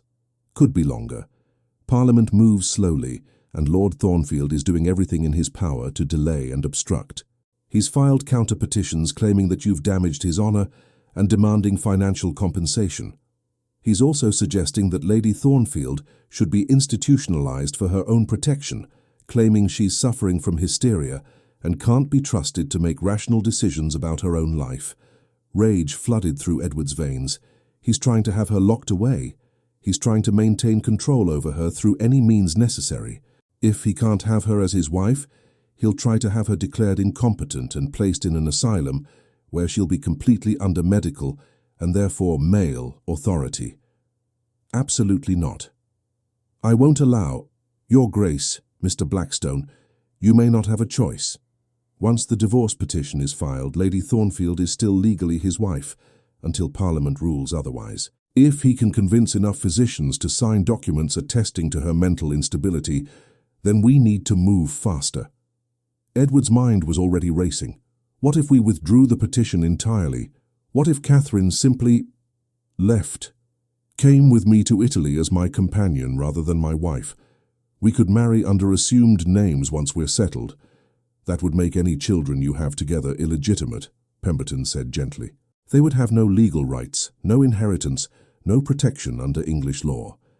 And Lady Thornfield would still be legally married to Lord Thornfield, which means he could pursue her internationally if he chose, demand her return, have her arrested for abandoning her marital duties. Edward felt the walls closing in. Every solution led to another problem. Every escape route revealed another trap. There has to be a way, he said quietly. There is. We continue fighting through the proper legal channels. We present our evidence to Parliament. We hope that eventually reason and justice prevail. Pemberton paused. "But Mr. Blackstone, I need you to understand. This could take years. Years of Catherine living in limbo, neither married nor divorced. Years of public scrutiny and legal battles. Years of her reputation being systematically destroyed while we wait for men who have never met her to decide whether she deserves freedom." Edward closed his eyes, feeling the weight of impossible choices pressing down on him. "How is she?" Pemberton asked quietly. "I know she's been staying at the hunting lodge under guard, but she's surviving. Barely." Edward's voice was rough. "The isolation is wearing on her. She can't leave the lodge for fear of being recognized, can't write to her sisters because they've been forbidden from responding, can't do anything except wait while the entire world debates whether she's a victim or a villain. And you're about to leave her." Edward's eyes snapped open. "What?" "The documents you just signed include arrangements for your departure from England. You're leaving in 2 weeks, are you not? Sailing to Italy to establish a home there before Catherine can join you." "That was the plan," Edward said slowly. "To go ahead, purchase property, make arrangements so that when Catherine is finally free, everything will be ready for her. And you don't see the problem with that? What problem?" Pemberton set down the documents and looked at Edward directly. "Mr. Blackstone, you're abandoning Lady Thornfield in the middle of a legal battle where her primary defense is that she's not mentally unstable or morally compromised. If you leave England while she's still fighting for her divorce, it will look like you've gotten what you wanted from her and are now moving on. It will destroy her case completely." The words hit Edward like a physical blow. He hadn't thought of it that way, hadn't considered how his departure would be interpreted. "But I'm not abandoning her," he said. "I'm preparing a home for us. I know what you're doing. But perception matters more than intention in legal proceedings. If you leave, Thornfield's lawyers will use it as proof that you seduced Lady Thornfield for sport, that you never intended to marry her, that she destroyed her life for a man who didn't truly love her." Pemberton's expression was sympathetic but firm. "If you leave England now, you hand Thornfield the victory he's been seeking." Edward felt the room spin slightly. "Then what am I supposed to do? Stay here? Continue living in limbo along with Catherine while Parliament debates endlessly? Yes, if you want her divorce to have any chance of success, you need to stay. You need to be visible, constant, unwavering in your commitment to her. You need to show Parliament and society that this isn't some sordid affair, but a genuine love match that's worth fighting for. That could take years. It very well might." Edward turned away, staring out the window at the Ravencrest grounds he was about to lose. In the distance, he could see the gardens where he'd first met Catherine 5 years ago, the terrace where they'd danced at his mother's summer ball, the oak tree where she'd once hidden from an over-eager suitor and Edward had found her and made her laugh. This place held so many memories, but none of them mattered as much as the future he was trying to build. "I need to see her," Edward said abruptly. "I need to talk to Catherine about this. She deserves to know what we're facing."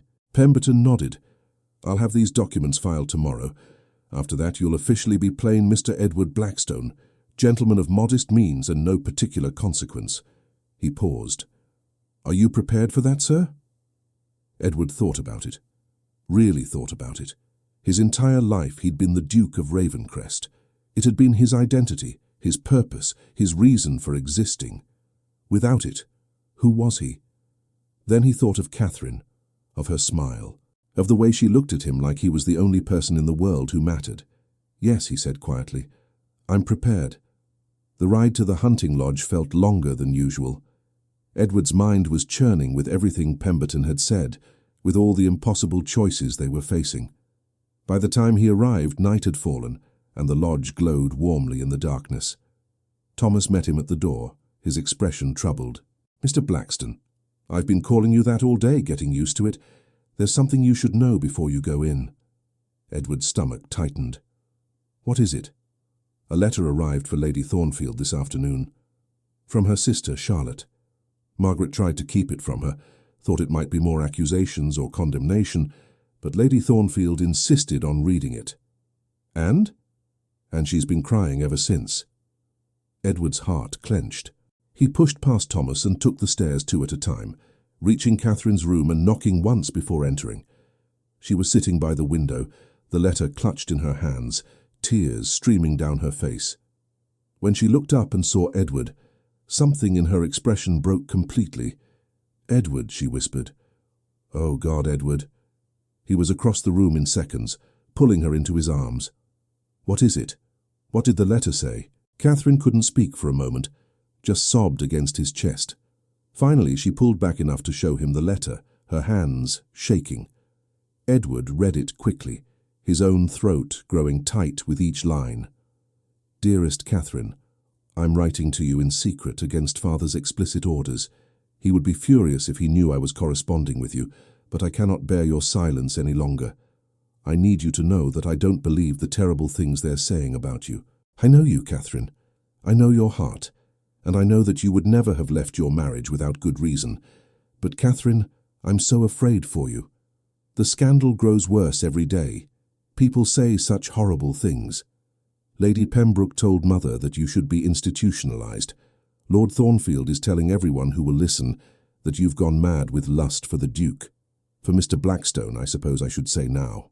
Father has forbidden your name to be spoken in our house. Worse still, my own prospects have been destroyed by association.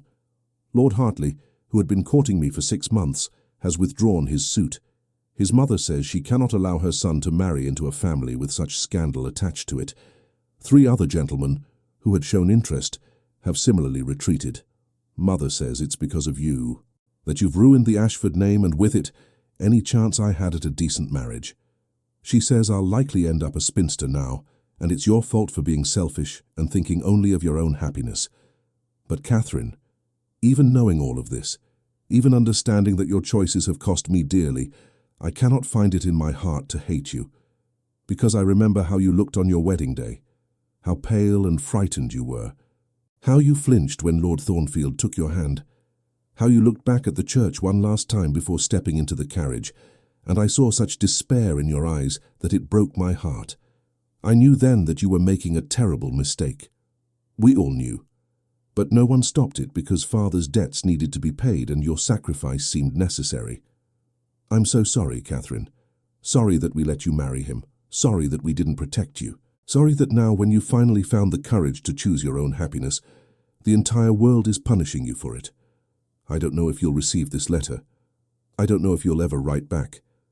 But I needed you to know that you still have one sister who loves you, who believes in you, who hopes that someday, when all of this settles, we might see each other again. Please take care of yourself. And please don't give up, no matter how dark things seem. All my love. Charlotte. Edward finished reading and looked at Catherine, who was watching his face anxiously.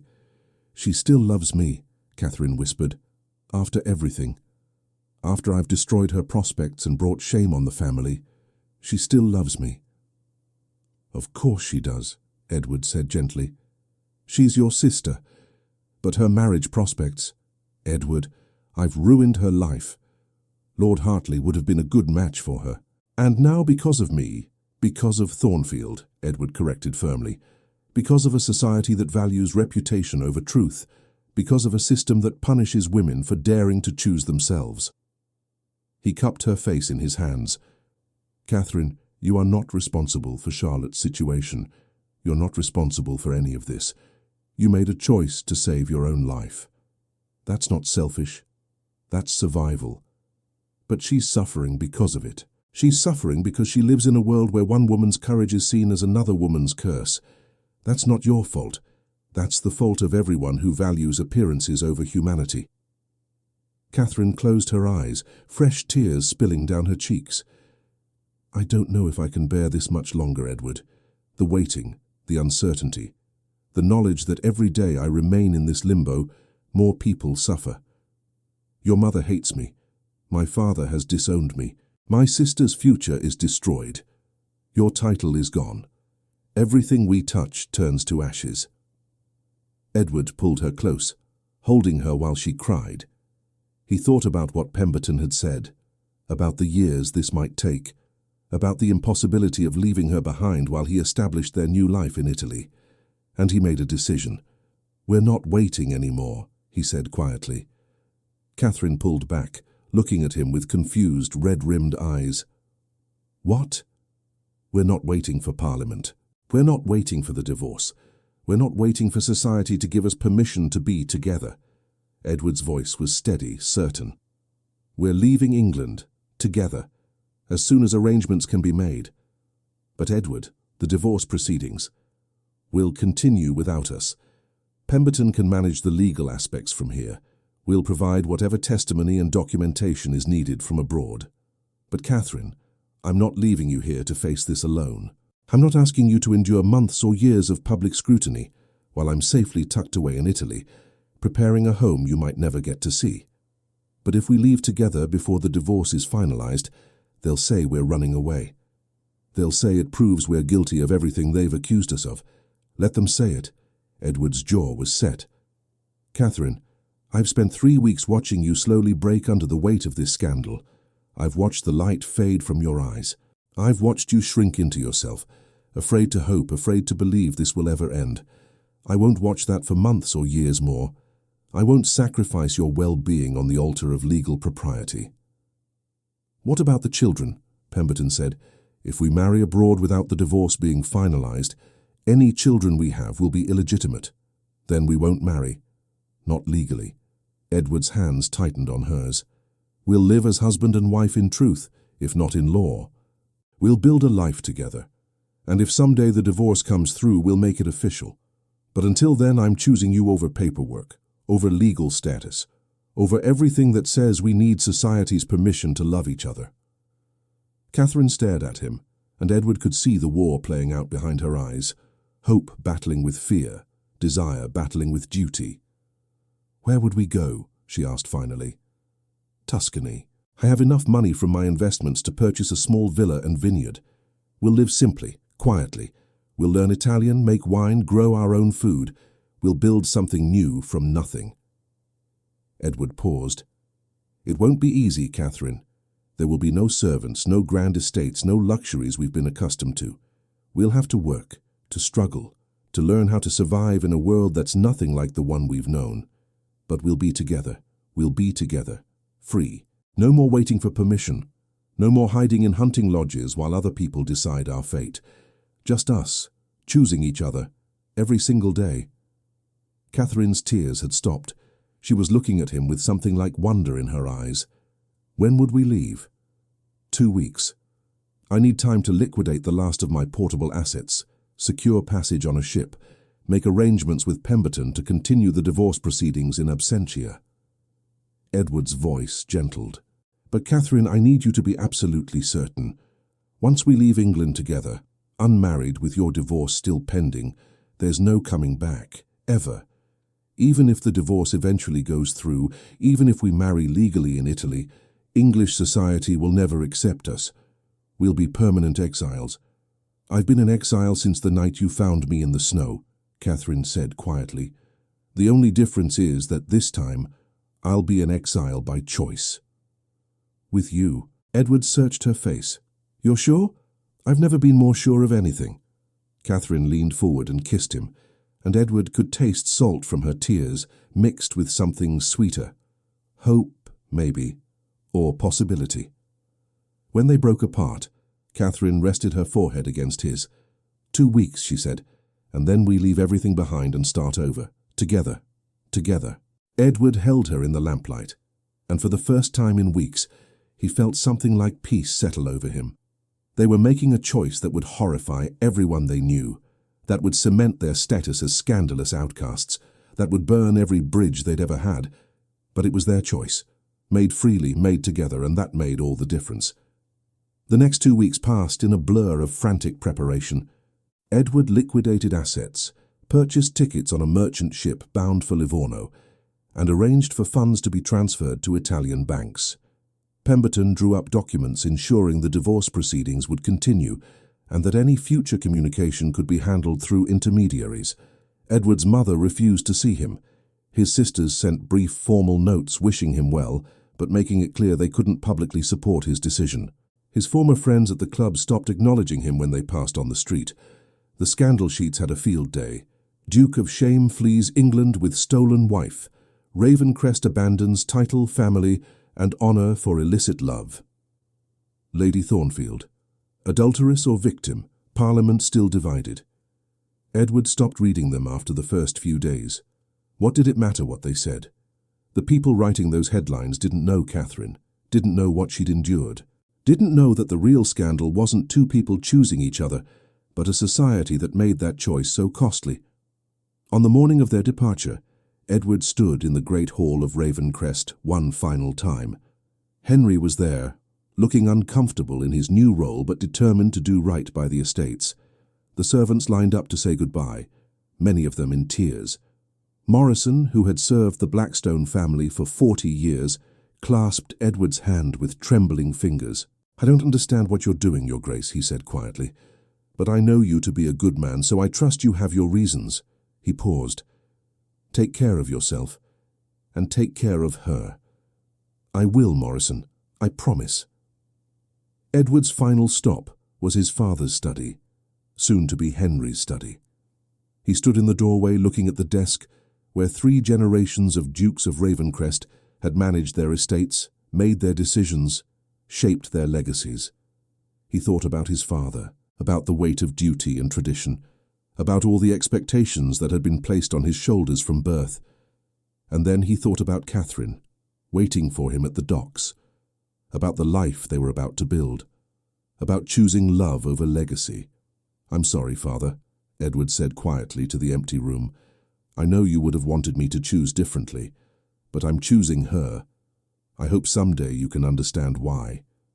There was no answer, of course, just silence and the faint smell of leather and old books. Edward turned and walked away without looking back. Catherine was waiting at the docks, dressed simply in a travelling gown of dark green wool, her hair covered by a modest bonnet. She looked nervous but determined, clutching a small trunk that contained everything she owned now. A few changes of clothing, some books, the letter from Charlotte.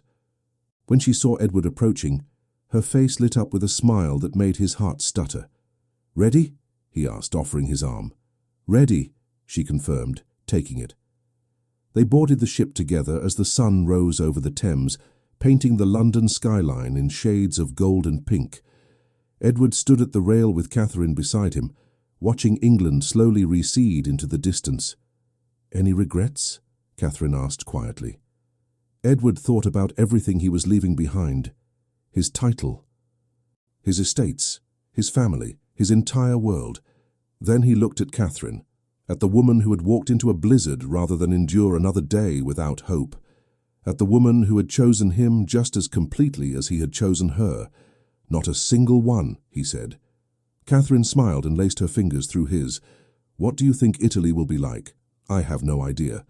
But we're going to find out together." The ship's bell rang, signaling their departure.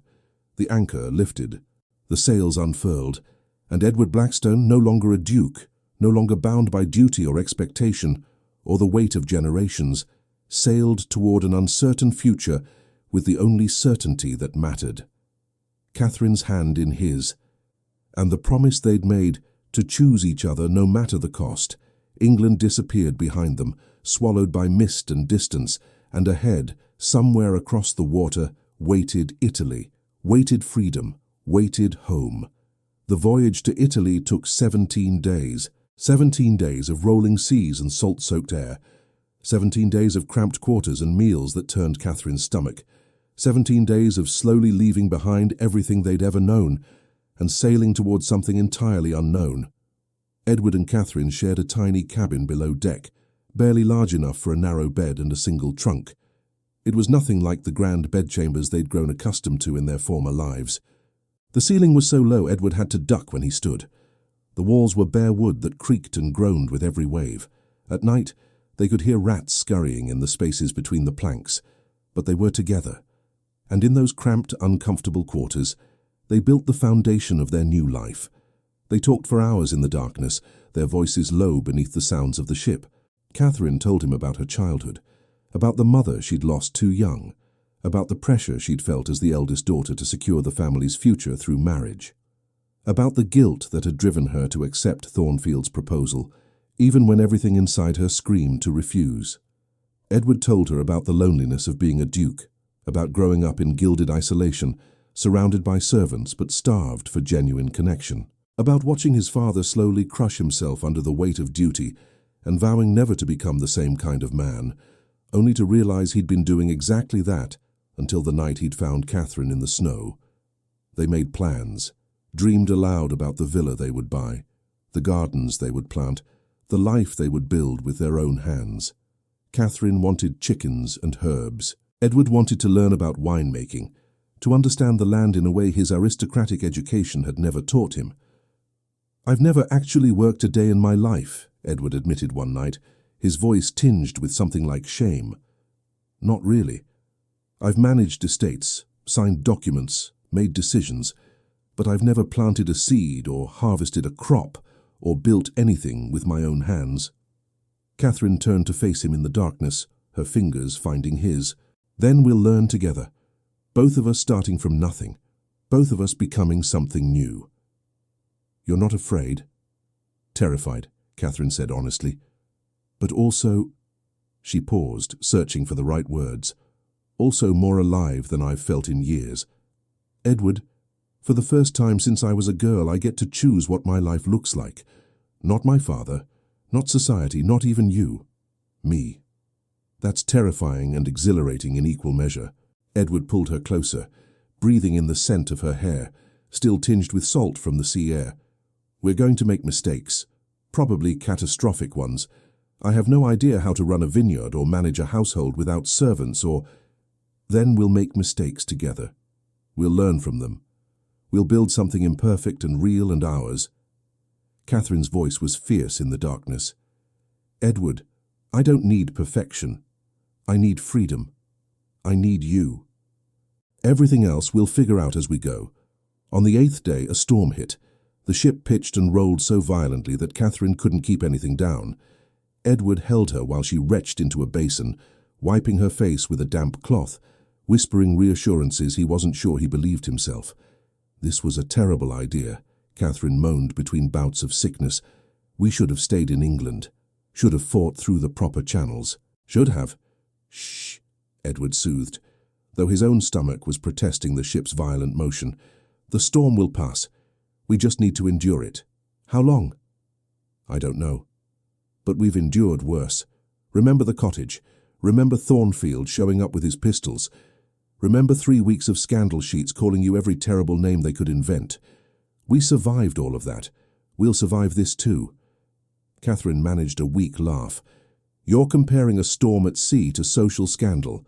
Both are loud, unpleasant, and designed to make us question our choices," Edward said. "But neither one is strong enough to break us. Not when we're together." The storm lasted 2 days. When it finally cleared, Catherine emerged from their cabin, pale and shaky, but determined. They stood on deck together, breathing in fresh air and watching the sun break through the clouds in brilliant shafts of gold. "Land soon," one of the sailors told them, passing by with coiled rope over his shoulder. "Livorno in 3 days if the wind holds." 3 days. 3 more days until they reached Italy, until they started the next chapter of their lives. Catherine squeezed Edward's hand. "Are you ready?" Edward looked at her, at this woman who had given up everything to be with him, who had endured scandal and exile and seasickness with equal courage, who stood beside him now, wind whipping her hair, eyes bright with determination despite her exhaustion. "With you," he said, "I'm ready for anything." They arrived in Livorno on a brilliant May morning, the Italian sun so bright after England's perpetual grey that it hurt Edward's eyes. The port was chaos, sailors shouting in rapid Italian, merchants hawking their wares, the smell of fish and spices and unfamiliar foods mixing in the warm air. Catherine stood on the dock beside him, clutching her small trunk, looking simultaneously overwhelmed and delighted. "It's so different," she breathed. "The light, the sounds, the smells. Edward, it's like stepping into another world entirely." "That's rather the point," Edward said, though he felt the same disorientation.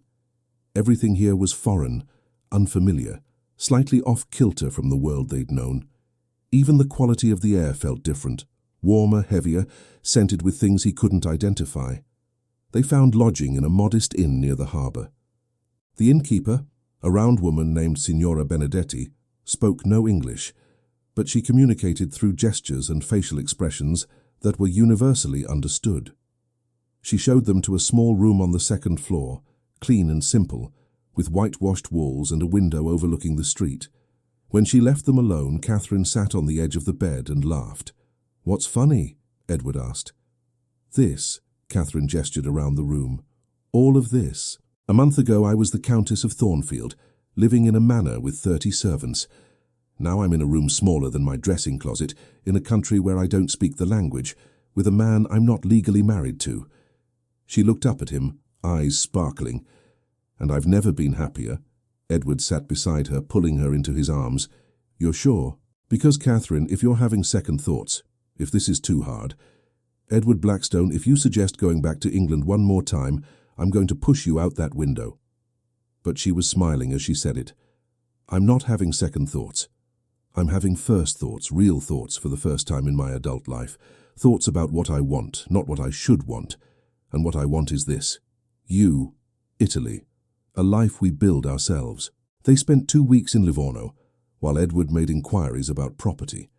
Through a combination of broken Italian, hired translators, and excessive hand gestures, he learned about various villas and farms available in the Tuscan countryside. Most were beyond their modest budget. Some were in states of such disrepair that even Edward, with his limited practical knowledge, could see they'd be impossible to restore. But finally, through a local estate agent named Signore Rossi who spoke serviceable English, they found something promising. "Is small villa," Rossi explained, leading them through narrow streets to where his carriage waited. 20 kilometers from Firenze. Was owned by old family now all dead. The heir, he live in Roma, no want the property. He sell cheap to anyone who take it. The villa sat on a hillside, covered in olive trees and overgrown grapevines. The building itself was stone, 2 stories with a red tile roof and green shutters hanging at odd angles. Half the windows were broken. Weeds grew up between the terrace stones. The fountain in the courtyard was dry and cracked. It was, objectively, a disaster. Catherine walked through the overgrown gardens, her hand trailing over ancient rose bushes gone wild, and her face was radiant. "Edward, look," she called, pointing to where grapevines climbed up a crumbling stone wall.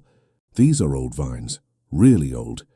If we could restore them, learn how to tend them properly, we'd have wine," Edward finished, catching her enthusiasm, despite his own reservations about the sheer amount of work the property would require. "Our own wine, from our own grapes. And there's space for a vegetable garden here." Catherine gestured to a flat area near what had once been a kitchen garden. "And chickens. Edward, there's even a small structure that could be converted to a chicken coop." Signore Rossi watched them with amusement. "You like? Is much work, you understand, much repair needed. But the bones," he patted the stone wall affectionately, "the bones are good, strong. This villa, she stand another 100 years if someone love her properly." Edward looked at the villa, then at Catherine's hopeful face, then back at the villa. "How much?" he asked. The price Rossi quoted was within Edward's budget. Barely. It would leave them with enough money to make essential repairs and survive for perhaps a year while they learned to make the land productive. After that, they'd need to generate income from the property itself or find other means of survival. It was risky, possibly foolish, definitely not the kind of calculated decision a duke would make. But Edward wasn't a duke anymore. "We'll take it," he said. Catherine threw her arms around his neck, laughing with pure joy.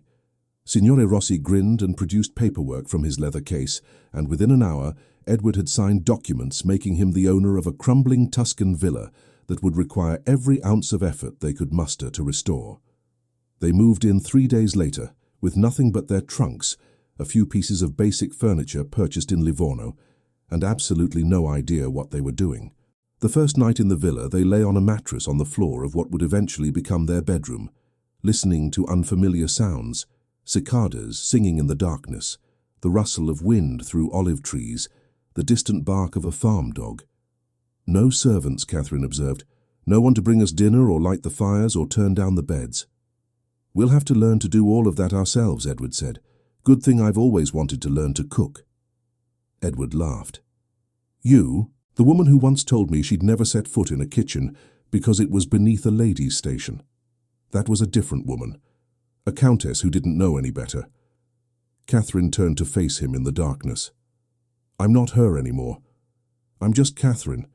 And Catherine is going to learn to make bread and tend chickens and grow vegetables even if it kills me."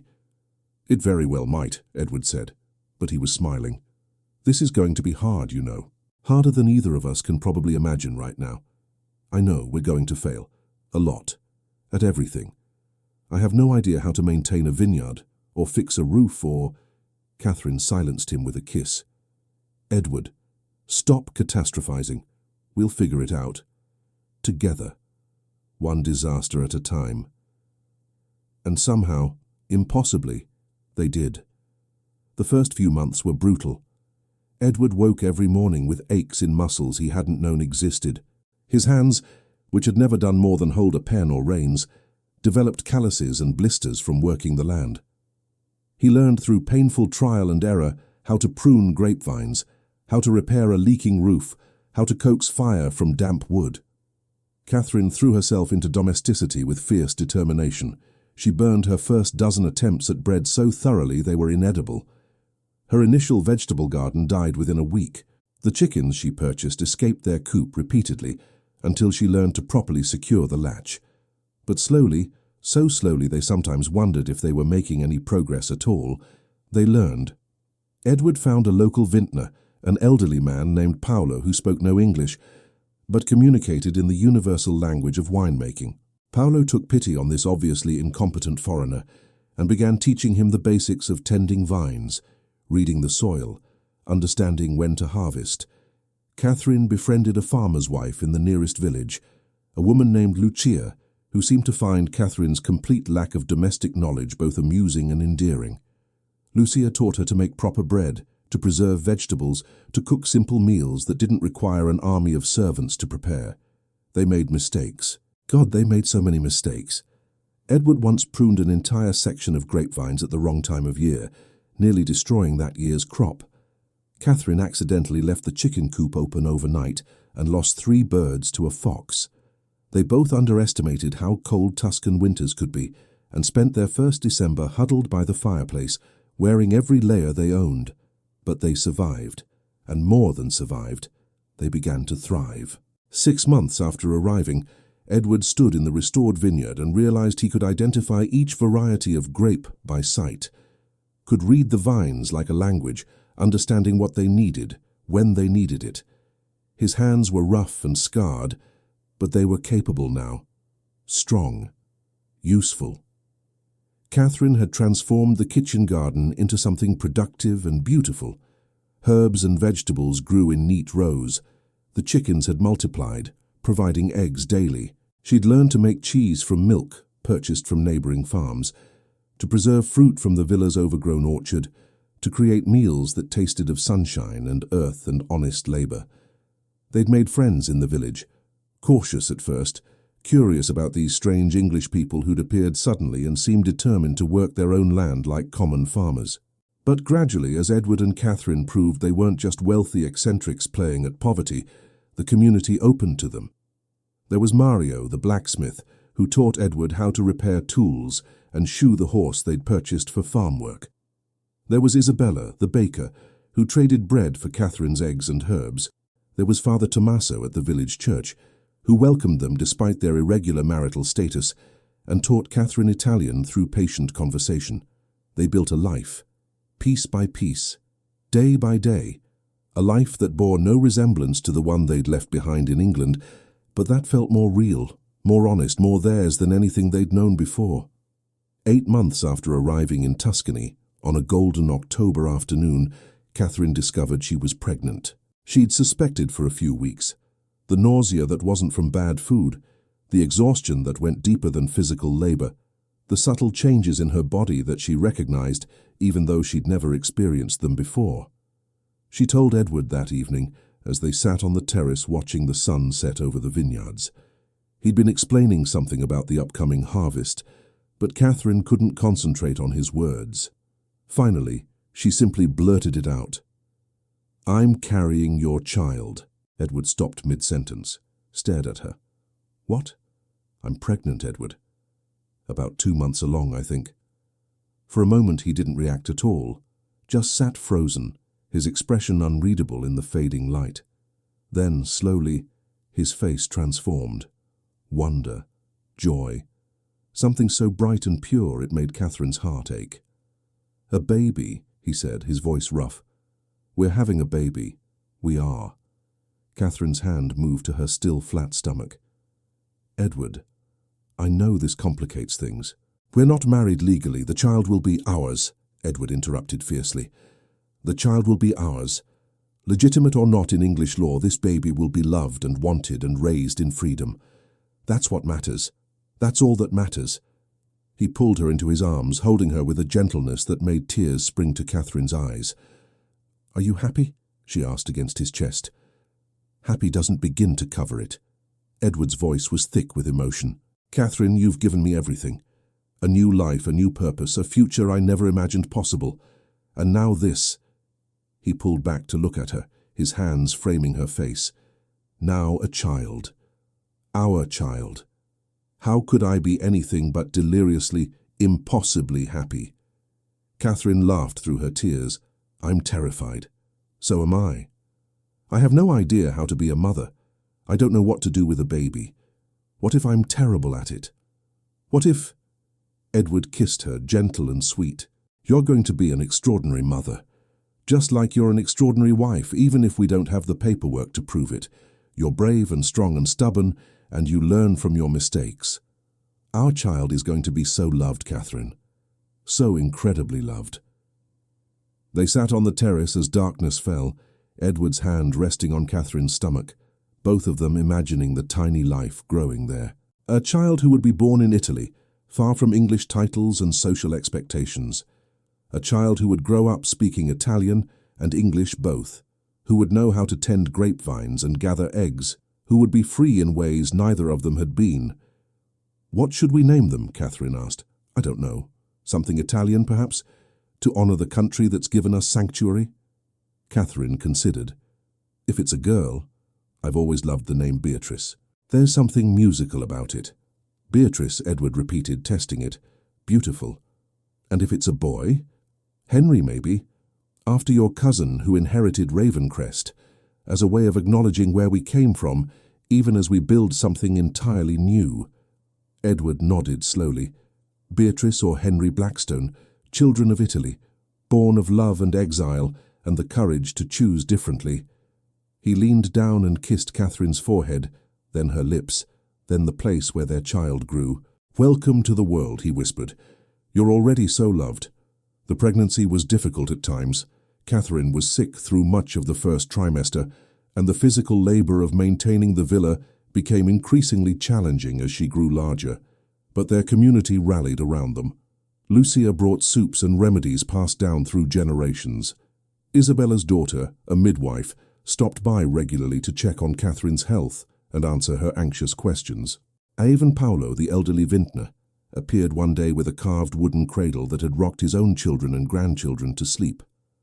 "For the bambino," he said gruffly, setting it in their bedroom, "is good luck, strong wood." "Will last many years," Catherine cried.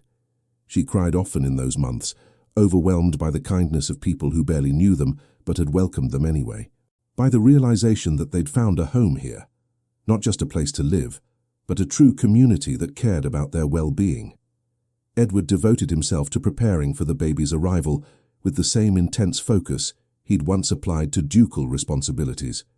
He repaired and painted the smallest bedroom, transforming it into a nursery. He built shelves for the few children's books they'd purchased in Florence. He even carved a small rocking horse, working late into the night by lamplight until his hands ached. "You don't have to do all this," Catherine told him, watching him sand the horse's edges smooth. "The baby won't even be able to use it for years." "I know," Edward said, "but I want to. I want our child to grow up in a home we built with our own hands, to know that every piece of furniture, every garden vegetable, every bottle of wine comes from our labor, from our love." Beatrice Elena Blackstone was born on a cold December night, arriving 2 weeks early during a rainstorm that battered the villa's windows. The midwife and Lucia attended the birth, while Edward paced downstairs, terrified by the sounds of Catherine's labor, helpless to do anything but wait and pray. When the baby's cry finally rang out, strong and healthy, Edward nearly collapsed with relief. The midwife appeared at the top of the stairs, smiling. "You have a daughter, signore. And your wife, she is very tired but well. Come meet your bambina." Edward took the stairs 2 at a time. Catherine lay in bed, exhausted, her hair plastered to her forehead with sweat. But she was smiling, a radiant, exhausted, utterly beautiful smile. And in her arms, wrapped in a blanket Lucia had knitted, was the smallest person Edward had ever seen. "Come meet Beatrice," Catherine whispered. Edward approached slowly, almost afraid to breathe. He looked down at his daughter, at her tiny, perfect face, her dark hair, her eyes squeezed shut against the lamplight, and felt his entire world shift on its axis. "She's perfect," he said, his voice breaking. "Catherine, she's absolutely perfect. Would you like to hold her?" Edward nodded, unable to speak. Catherine carefully transferred the baby into his arms, and Edward cradled her against his chest, terrified he might break her, but unable to let go. Beatrice made a small sound, not quite a cry, more like a question. Edward looked down at her and felt tears stream down his face. "Hello, little one," he whispered. "I'm your father. And I promise you, I swear to you, that you're going to grow up loved and free and happy. You'll never know what it means to be trapped by duty or expectation. You'll never have to choose between your heart and your obligations. You're going to have the childhood your mother and I never did. A childhood full of sunshine and laughter, and the knowledge that you're wanted exactly as you are." Catherine was crying too, watching them. "We did it," she said softly. "We built something new. Something ours." Edward sat on the edge of the bed, their daughter in his arms, his wife beside him, and looked around at the simple room they'd created together. At the cradle Paolo had given them, at the shelves Edward had built, at the life they'd made from nothing but courage and love and stubborn determination. "Yes," he said, "yes, we did." Outside, the rain began to ease, and inside the villa on a Tuscan hillside, far from England and titles and scandal, a new family began their story. 10 years passed like water flowing downhill, sometimes rushing, sometimes gentle, but always moving forward. Beatrice grew from a tiny infant into a wild-haired, bright-eyed child who spoke Italian as fluently as English, who could identify every grape variety in their vineyard by taste, and who climbed olive trees with the fearlessness of someone who'd never been told that young ladies shouldn't engage in such unladylike behavior. She was joined, when she was 4 years old, by her brother. Henry Thomas Blackstone arrived on a warm June morning, screaming his displeasure at the world with such vigor that the midwife laughed and declared him un piccolo leone, a little lion. He had Catherine's dark hair and Edward's grey eyes, and from his first breath he was utterly different from his sister.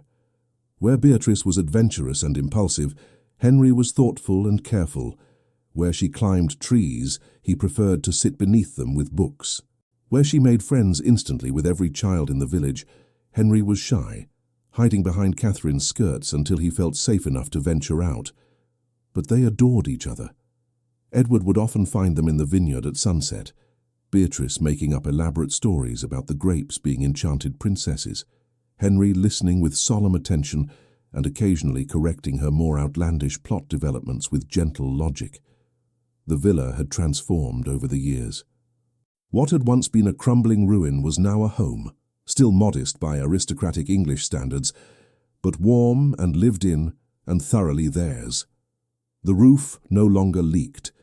The windows were all intact, their shutters painted a cheerful blue. The fountain in the courtyard worked again, its water creating a pleasant sound that mixed with birdsong and children's laughter. The gardens had become Catherine's domain. The kitchen garden produced more vegetables than they could use themselves, so she traded the surplus in the village for other necessities. The herb garden was legendary among the local women, who came to Catherine for advice on growing basil and rosemary and the medicinal plants she'd learned to cultivate. The roses, those wild overgrown roses that had first captured Catherine's imagination, now bloomed in organized profusion along the terrace walls, their scent filling the warm air every spring. And the vineyard, Edward's obsession, his pride, his daily challenge, had become genuinely productive. The first few years had been learning experiences marked by small harvests and wine that was, charitably, drinkable. But Paolo's patient teaching and Edward's stubborn determination had paid off. Their wine wasn't going to win awards in Florence or Rome, but it was honest, well-made, and good enough that local restaurants purchased it regularly. Good enough that they could support themselves without dipping into Edward's dwindling savings. Good enough that Edward could stand in his vineyard at harvest time and feel genuine pride in what his hands had created. He was a different man now than the Duke who had left England 10 years ago. His hands were calloused and scarred. His skin was tanned from years of working outdoors. He wore simple clothes, cotton shirts and work trousers, nothing like the fine tailoring he'd once taken for granted. His hair had started to grey at the temples, and lines had formed around his eyes from squinting in the Italian sun. But he was happy, genuinely, deeply happy in a way he'd never been in England. Catherine had changed too. The frightened, trapped woman who'd walked into a blizzard had become someone confident and capable. She ran the household with efficiency that would have shocked the servants at Thornfield Manor, cooking, cleaning, managing accounts, raising children, all while maintaining the gardens and helping Edward during harvest season. Her hands were no longer soft and pale. Her dresses were simple and practical, made by local seamstresses rather than London modistes. She wore her hair in a simple braid rather than elaborate curls, and her skin had a healthy glow from time spent outdoors. She looked, Edward often thought, more beautiful than ever. Beautiful in the way that real happiness creates, a beauty that came from within, from a life lived on her own terms. They'd married, finally, 3 years after arriving in Italy. The divorce had come through, eventually. Parliament had granted it after Catherine's case was presented with devastating thoroughness by Pemberton, and a team of London lawyers Edward had continued to pay from abroad. The testimony of former Thornfield servants, the medical documentation of old injuries, the financial records showing Thornfield's systematic control over every aspect of Catherine's life, all of it had finally convinced enough members of Parliament that the marriage had been unbearable. Thornfield had fought it viciously until the end, but ultimately he'd lost. The divorce was granted, and Thornfield was ordered to pay substantial financial compensation, which he never did. But Edward and Catherine didn't care. They didn't need his money. They had something far more valuable. They'd married quietly in the village church, with Father Tommaso presiding and half the village in attendance. Beatrice, then 3 years old, had scattered wildflowers down the aisle. Paolo had stood as Edward's witness. Lucia had cried throughout the entire ceremony. It wasn't grand. There were no titles mentioned, no aristocratic guests, no elaborate celebrations, just two people who loved each other, finally making legal what had always been true in their hearts. "I now pronounce you husband and wife," Father Tommaso had said in Italian, beaming. "What God has joined, let no man separate." Edward had kissed Catherine while the village cheered, and she'd whispered against his lips, "Finally, finally, you're really mine." "I've always been yours," Edward had whispered back. "This just makes it official." The years that followed had been full, rich, sometimes difficult, often exhausting, but fundamentally joyful. They'd built friendships that felt more real than the social connections of their previous lives. Mario the blacksmith had become someone Edward genuinely considered a friend, someone he could drink wine with in the evening, discussing everything from politics to philosophy in a mixture of Italian and broken English. Isabella and Lucia had become like sisters to Catherine, sharing recipes and gossip and childcare with an ease that aristocratic social calls had never provided. The children grew up surrounded by this community. Beatrice and Henry didn't know what it meant to be isolated by rank or title. They played with the blacksmith's children, the baker's grandchildren, the farmer's sons and daughters. They learned Italian songs and folk stories. They celebrated local festivals with the same enthusiasm as village children who'd been born there. They had no idea their father had once been a duke. No idea their mother had once been a countess. To them, Papa was the man who tended grapes and told stories at bedtime. Mama was the woman who made the best bread in the village and could identify any plant by its leaves. They were just Edward and Catherine Blackstone, English immigrants who worked hard, loved their children, and had become an integrated part of the community. One evening in late summer, when Beatrice was 10 and Henry 6, the family gathered on the terrace after dinner, as they often did. The sun was setting, painting the Tuscan hills in shades of gold and amber. The air smelled of jasmine and ripening grapes. Beatrice was teaching Henry a complicated hand-clapping game she'd learned from a friend in the village, their laughter mixing with the evening birdsong. Catherine sat in her favourite chair, mending one of Henry's shirts that had torn during an enthusiastic game of tag. Edward leaned against the terrace wall watching his family, feeling that familiar surge of gratitude that still caught him by surprise sometimes. This was what he'd traded his dukedom for, this simple, perfect moment of domestic contentment. "Papa," Beatrice called, abandoning the game to run over to him, "tell us about England." It was a request she made periodically, fascinated by the country she'd never seen, but that her parents spoke of occasionally.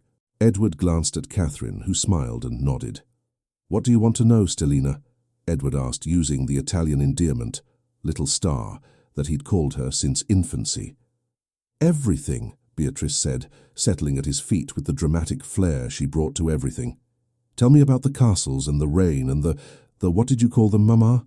The dukes?" Henry wandered over too, climbing into Edward's lap with less enthusiasm than his sister, but equal curiosity. Edward thought about how to explain England to children who'd never experienced anything but Italian sunshine and village life. "Well," he began, "England is very different from here. For one thing, it rains much more, sometimes for days at a time." "That sounds terrible," Beatrice declared. "It could be," Edward admitted, "but it also made everything very green. The gardens, the countryside, all of it was a different shade of green than you see here." "What about the castles?" Beatrice pressed. "Did you live in a castle?" "Not a castle exactly, but a very large house, with many rooms and many servants to take care of everything." Beatrice's eyes widened. How many rooms? Edward tried to remember. It had been so long since he'd thought about Ravencrest in detail. More than 50, I think. Perhaps closer to 70. 70 rooms. Beatrice was incredulous. Why would anyone need 70 rooms? "They wouldn't, really," Edward said, smiling. "But in England, having a large house was a way of showing you were important, that you had power and wealth." "That's silly," Henry observed from Edward's lap. "You only need enough rooms for your family." "You're absolutely right," Edward agreed. "But England is a place where appearances matter very much, where people spend a lot of time worrying about what others think of them." "Is that why you left?" Beatrice asked with the directness of childhood. "Because you didn't want to worry about what people thought?" Catherine had stopped mending, listening to the conversation with interest. Edward met her eyes, and they shared a look of understanding. "Partly," Edward said carefully. "Your mama and I left England because we wanted to build a different kind of life. A life where we could make our own choices, work with our own hands, raise you in freedom. In England, there were many rules about what people like us were supposed to do, how we were supposed to live. Those rules didn't fit us anymore." "Did people try to stop you from leaving?" Henry asked. "Some did," Edward said honestly. "Some people were very angry with us for choosing differently than they thought we should." "That's not fair," Beatrice said indignantly. "You should be able to choose your own life."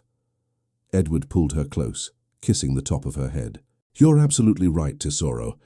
And that's exactly why we left. So we could choose. And so you could grow up in a place where your choices matter more than anyone else's expectations." Beatrice seemed satisfied with this answer. She jumped up, ready to return to her game with Henry, but then paused. "Papa, are you sad that you left?" Edward looked at his daughter, at her bright eyes and wild hair and complete lack of self-consciousness, at his son, who was already yawning against his chest, at his wife, who was smiling at him with the same love and understanding she'd shown that night in the cottage 10 years ago. "Not even a little bit," he said firmly. "Leaving England was the best decision I ever made, because it brought me here to this life, to all of you, and I wouldn't trade this for anything in the world." Beatrice beamed and ran off to convince Henry to play one more game before bedtime. Edward watched them go, his heart full. Catherine set aside her mending and came to stand beside him, leaning against his shoulder. "They're good children." "They are. Wild and stubborn, but good." "I wonder where they get that from," Catherine said dryly. Edward laughed and wrapped his arm around her waist. "You know what I was thinking about today?" "What?" "That letter. The one that came from your sister, Charlotte, back when we were still at the hunting lodge. Do you remember?" Catherine nodded. I remember.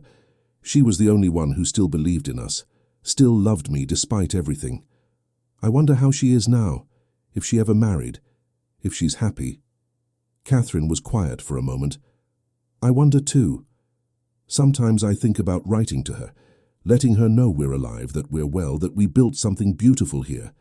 But then I remember that in their world, we're scandalous exiles. Our happiness might feel like an insult to everyone who stayed and played by the rules. Or it might give her hope," Edward suggested.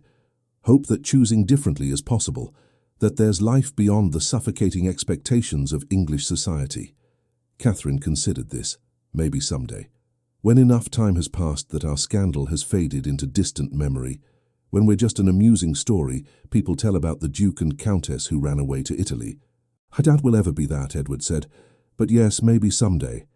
They stood together in the gathering darkness, watching their children play, listening to the sounds of their Tuscan evening, cicadas and wind through olive trees and distant sheep bells from neighboring farms. "Edward," Catherine said softly, "Do you ever have regrets? Real ones, not just the hypothetical kind." Edward thought about it honestly. There were things he missed occasionally. His mother, whom he'd never reconciled with before her death 5 years ago. His sisters, who'd written occasionally at first, but had eventually stopped as the years and distance grew too great. The ease of life that came with wealth and title, before he'd learned what it meant to work for everything. "Sometimes I miss certain people," he admitted, "and sometimes I wish my mother had lived long enough to meet Beatrice and Henry, to see that we'd built something real and good. But regrets? No. I made my choice and I'd make it again, even knowing what it cost." "Catherine, what it cost was nothing compared to what I gained." Edward turned to face her fully. "I traded a life of duty and isolation for this, for you, for our children, for the knowledge that every day I wake up and get to choose how to spend it. How could I possibly regret that?" Catherine's eyes shimmered with tears. Even after 10 years, declarations like this still moved her. "I love you," she said simply. "I love you too. More now than I did 10 years ago, more than I thought it was possible to love anyone." They kissed as the sun finally set completely, leaving the terrace in soft twilight. "Mama! Papa!" Beatrice called. "Henry fell asleep on the terrace. Come help me bring him inside."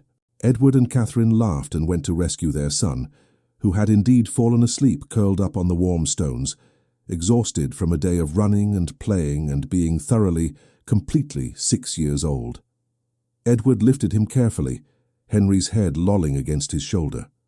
Catherine took Beatrice's hand and together they walked into the villa, into the home they'd built with their own hands, filled with love and laughter and the beautiful chaos of family life.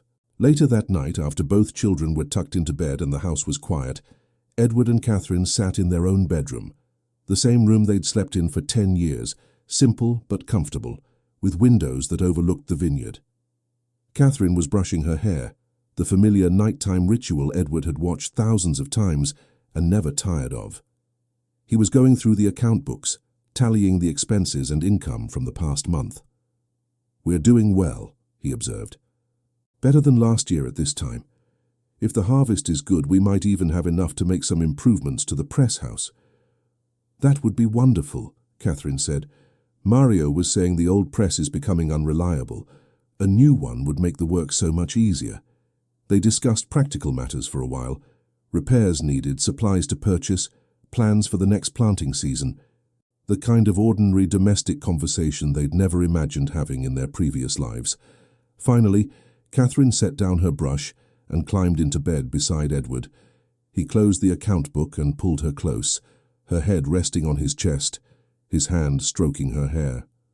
"Edward." "Thank you." "For what?" "For coming for me that night. For choosing me. For building this life with me. For giving me Beatrice and Henry and this home and—" Her voice broke slightly. "For giving me myself. I don't think I really knew who I was until we came here. Until I had the freedom to figure it out without titles or expectations or other people's definitions of what I should be." Edward's arms tightened around her. "You don't have to thank me for that. You did the hard work. You learned and grew and became this incredible woman who can do absolutely anything she sets her mind to. I just had the privilege of watching it happen, of being part of it." Catherine tilted her head up to kiss him. "We saved each other, I think. That night in the snow, that night in the cottage. We saved each other." "We did," Edward agreed. "And we keep saving each other every day. Every time we choose this life, choose each other. Choose to build something real instead of settling for what we're supposed to want." They lay in comfortable silence for a while, listening to the night sounds of the Tuscan countryside. "Do you think they'll understand someday?" Catherine asked quietly. "Beatrice and Henry. When they're older and we tell them the whole story about who we used to be, what we gave up, why we left. Do you think they'll understand why we made the choices we did?" Edward thought about his children, about Beatrice's fierce independence and Henry's quiet thoughtfulness, about the freedom they'd grown up with, the love they'd been surrounded by, the community that had embraced them. "I think they'll understand exactly why we did it," he said, "because they'll have lived the life we built. They'll know what it means to be free, to be loved for who you are, not what title you carry. They'll understand that some things are worth everything." Catherine smiled against his chest. "I hope you're right." "I am," Edward said with certainty. "Trust me on this one." Outside, a nightingale began to sing.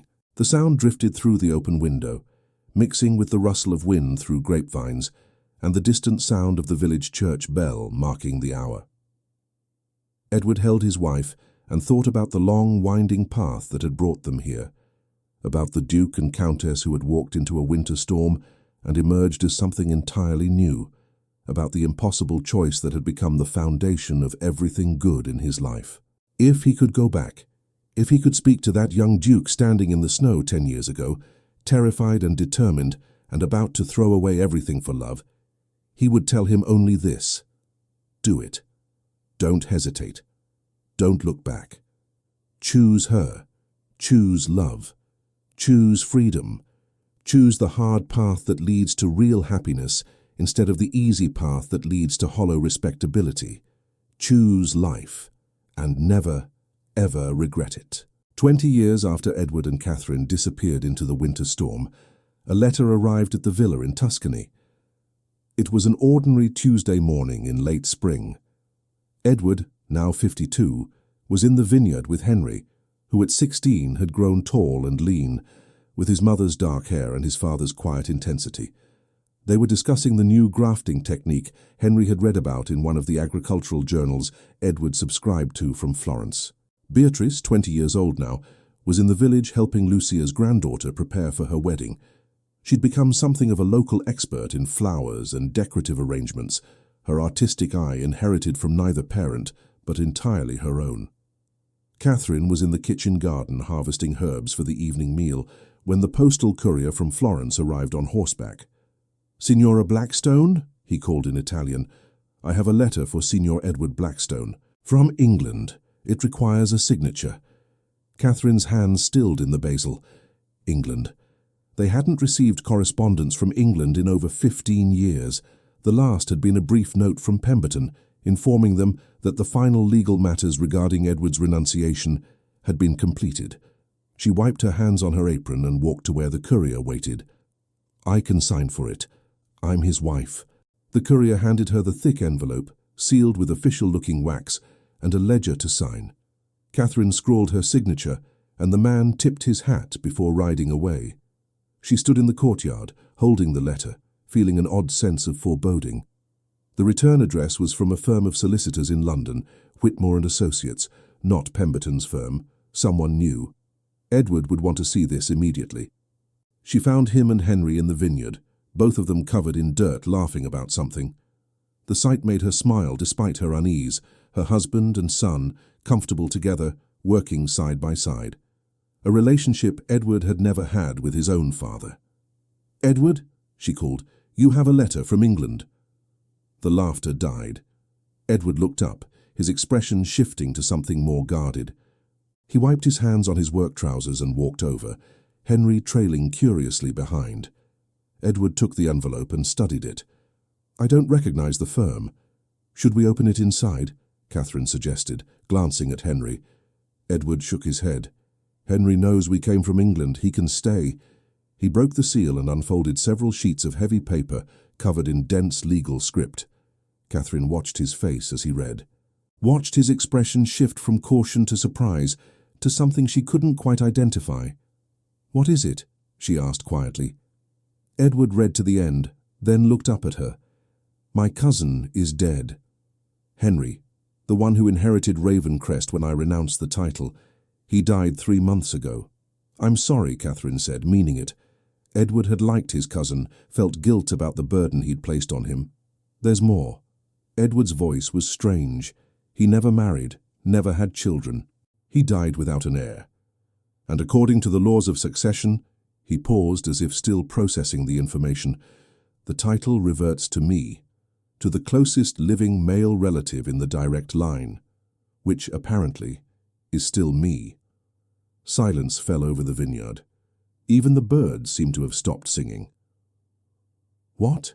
Catherine breathed. Edward handed her the letter. Catherine scanned it quickly, her heart pounding. The legal language was dense, but the message was clear. By law, Edward was once again the Duke of Ravencrest. The estates, the holdings, the title, all of it was his again if he chose to claim it. "They're asking you to return," Catherine said, reading the final paragraph. "The solicitors are requesting that you return to England to formally accept the inheritance and take up residence at Ravencrest Hall within 6 months, or the Crown will consider the title extinct and the estates will escheat to the state." Henry had been listening silently. Now he spoke. "Papa, what does this mean? You were a duke. Like the Duke of Florence?" Edward looked at his son, and Catherine could see him struggling with how to explain their past. A past they'd simplified for their children, never quite telling them the whole truth. "Yes," Edward said finally. "Before you were born, before we came to Italy, I held a title in England. A very old title with a great deal of responsibility attached to it. When I met your mother, circumstances made it impossible for us to be together while I remained in that position. So I gave it up. I renounced the title, and we came here to start over." Henry's eyes were wide. "And now they're saying you can have it back?" "It appears so." "Will you accept it?" It was the question that hung in the air, unspoken, but impossible to ignore. Edward looked from the letter to Catherine to Henry, to the vineyard stretching out around them, to the villa visible in the distance, the home they'd built with their own hands, to the life they'd created from nothing but courage and stubborn determination. "No," he said quietly. "No, I won't." Relief flooded through Catherine so powerfully she nearly staggered. She'd known, hoped he would say that, but some small part of her had feared he might be tempted, that the lure of returning to the world they'd left might be too strong. "Are you certain?" she asked anyway. "Edward, it's everything you gave up, everything you lost. The estates, the legacy, your place in society. You could have it all back. I don't want it back." Edward's voice was firm. "Catherine, that life nearly destroyed both of us. The expectations, the restrictions, the constant pressure to be something we weren't. I spent 27 years being the Duke of Ravencrest, and I was miserable. I've spent 20 years being Edward Blackstone, vintner and father, and I've been happy. Why would I trade happiness for duty? Why would I drag our family back into a world that would never accept them?" He turned to Henry. "You asked what this means. It means that there are people in England who think I should abandon the life I've built here. Abandon you and your sister, and your mother, and our friends, and our home. To go back and manage estates I no longer care about, and uphold traditions I no longer believe in. It means they think a title and property are more important than family and freedom. And you disagree," Henry said. "It wasn't a question. Completely." Edward put his hand on his son's shoulder. "Henry, you were born here. You speak Italian as well as English. You know how to tend grapevines and make wine and live honestly. You have friends who care about you for who you are, not what your father's title might be. Why would I take you away from that? Why would I force you into a world where you'd be judged by your lineage instead of your character?" Henry nodded slowly, processing this. Then, with the pragmatism of 16, he asked, "What will happen to the estates if you don't accept?" "The letter says the Crown will take possession. The properties will likely be sold, the proceeds going to the Treasury. The title will be declared extinct. The line of Dukes of Ravencrest will end. And you're all right with that? Edward looked at Catherine, and they shared a moment of silent communication that 20 years of marriage had made effortless. Yes, Edward said firmly. I'm all right with that. More than all right. That part of my life ended 20 years ago. I'm not interested in resurrecting it. Catherine took his hand, squeezing it gratefully. But even as relief washed over her, she felt compelled to be certain. Edward, we should discuss this properly, not just stand in the vineyard making snap decisions. It's enormous. It will affect our children's futures. Beatrice and Henry would be the children of a duke if you accepted. They would have inheritances, connections, opportunities they'll never have as the children of Italian vintners. They'll have something better, Edward countered. They'll have freedom. They'll have the knowledge that their worth comes from who they are, not who their father was. They'll have... He paused, searching for the right words. They'll have the life I wish I'd had, the life we built for them. I won't take that away for the sake of a title that means nothing to me anymore. Catherine wanted to argue further, to make certain he'd considered every angle, but she could see the certainty in his eyes. This wasn't a hasty decision. This was Edward choosing once again the path that had brought them here, choosing their life over the life he was supposed to want. Then we should write back immediately, she said, before anyone gets ideas about coming here to persuade you in person. Edward nodded. I'll do it this afternoon. A simple letter declining the inheritance and requesting that the Crown proceed with dissolving the title and estates as they see fit. Henry had been quiet, but now he spoke again. Can I ask you something, Papa? Always. Do you ever regret it? Leaving England, I mean. Giving up everything you had there. Edward pulled his son into a one-armed embrace, his other arm drawing Catherine close as well. Henry, listen to me carefully. I gave up titles and property and social position. What I gained was your mother and you and Beatrice and this life we've built. I traded things I never truly wanted for the things that matter most. How could I possibly regret that? Henry smiled, that rare, genuine smile that transformed his serious face. Good, because I like our life here. I wouldn't want to move to England and learn to be a duke. Edward laughed. Well, you're in luck, because you'll never have to. They walked back to the villa together, the letter clutched in Edward's hand. Catherine found herself studying her husband's profile, looking for any sign of doubt or second-guessing, but she saw none. Just the same steady determination that had carried him through that blizzard 20 years ago. That evening after dinner, Edward composed his response. He sat at the desk in their bedroom, the same desk where he'd once managed ducal correspondence, now used primarily for vineyard accounts and letters to agricultural supply companies. Catherine sat nearby, mending one of Beatrice's dresses while he wrote. She could hear the scratch of pen on paper, the occasional pause as Edward searched for the right phrasing. Finally, he set down the pen and read the letter aloud. To Messrs. Whitmore and Associates. I acknowledge receipt of your letter dated 15th April 1834 regarding the death of Henry Blackstone, late Duke of Ravencrest, and the subsequent reversion of the title and estates to my person. After careful consideration, I must respectfully decline to accept this inheritance. I formally renounced my claim to the Dukedom of Ravencrest in the year 1814, and that renunciation reflected not a temporary circumstance, but a fundamental choice about the life I wished to lead. 20 years have passed since I left England. In that time, I have built a new life in Italy with my wife and children. I have no desire to return to my former position, nor to uproot my family from the home we have created here. I therefore request that the Crown proceed with whatever legal mechanisms are appropriate for dissolving the title and disposing of the estates. I relinquish all claims, present and future, to any property, rights, or privileges associated with the Dukedom of Ravencrest. Please consider this letter my final word on this matter. I will not be available for further consultation or persuasion. The man who was once the Duke of Ravencrest no longer exists. I am simply Edward Blackstone, and I am content to remain so. Respectfully, Edward Blackstone, formerly Duke of Ravencrest. Catherine had stopped mending, listening intently.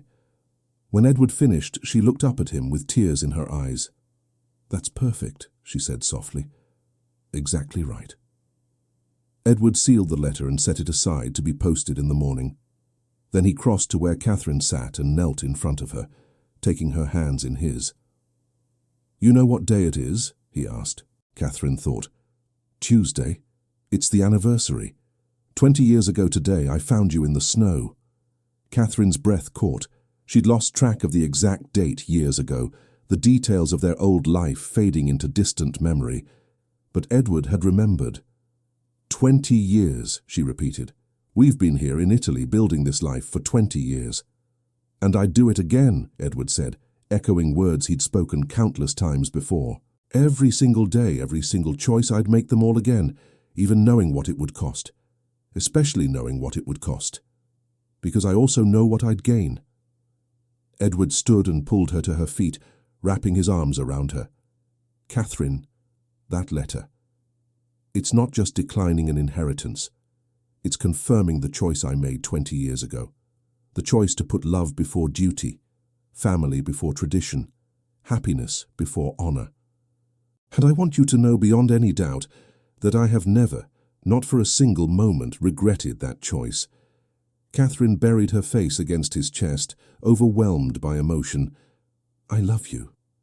So much. Even after 20 years, I don't think you fully understand how much." "I think I do," Edward said gently, "because I love you just as much. More even, because I know now what we've built together, what we've survived, what we've created from nothing but faith and stubbornness." They stood together in the lamplight, holding each other the way they had in that cottage 20 years ago, when the world had been against them, and all they'd had was each other. Nothing had really changed since then. The world still wouldn't approve of their choices. English society would still consider them scandalous exiles who had chosen unwisely, but Edward and Catherine had something better than approval. They had happiness, real, hard-won, built from scratch happiness. The next morning Edward posted the letter. Then he returned to the vineyard to work alongside Henry, teaching his son the techniques Paolo had taught him decades ago, passing down knowledge that had nothing to do with titles or estates, but everything to do with honest labor and understanding the land. Catherine went to help Beatrice with the wedding preparations, listening to her daughter's excited chatter about flowers and decorations and the romance of young love. She thought about her own wedding day, the quiet ceremony in the village church, so different from her first wedding to Thornfield. She thought about how much better a wedding was when it celebrated choice rather than obligation. The days passed as they always did. Work in the vineyard, meals prepared from their own garden, evenings on the terrace with neighbors and friends. The rhythms of a life lived simply, honestly, according to their own values, rather than society's expectations. 3 months after the letter was posted, they received a brief reply from the solicitors. "Your decision is acknowledged. The Crown has been notified. The title of Duke of Ravencrest is hereby declared extinct. The estates have been transferred to Crown management and will be sold at public auction. This matter is now closed." Edward read the letter once, nodded, and tossed it into the fireplace. Catherine watched it burn, the last official connection to their former lives turning to ash. "How do you feel?" she asked. Edward thought about it, searched himself honestly for any sense of loss or regret or nostalgia for what might have been. "Free," he said finally. "I feel free. That title was a weight I carried for 27 years. Now it's gone forever. Now there's nothing left of that old life except the lessons I learned and the courage I found to walk away from it." He took Catherine's hand, lacing their fingers together. "Come on, I want to show you something." He led her out to the vineyard, to the oldest section where the grapevines were thick and gnarled with age, to the spot where he'd spent countless hours over the years, learning to coax life from ancient roots. "This vineyard was dying when we bought this place," Edward said.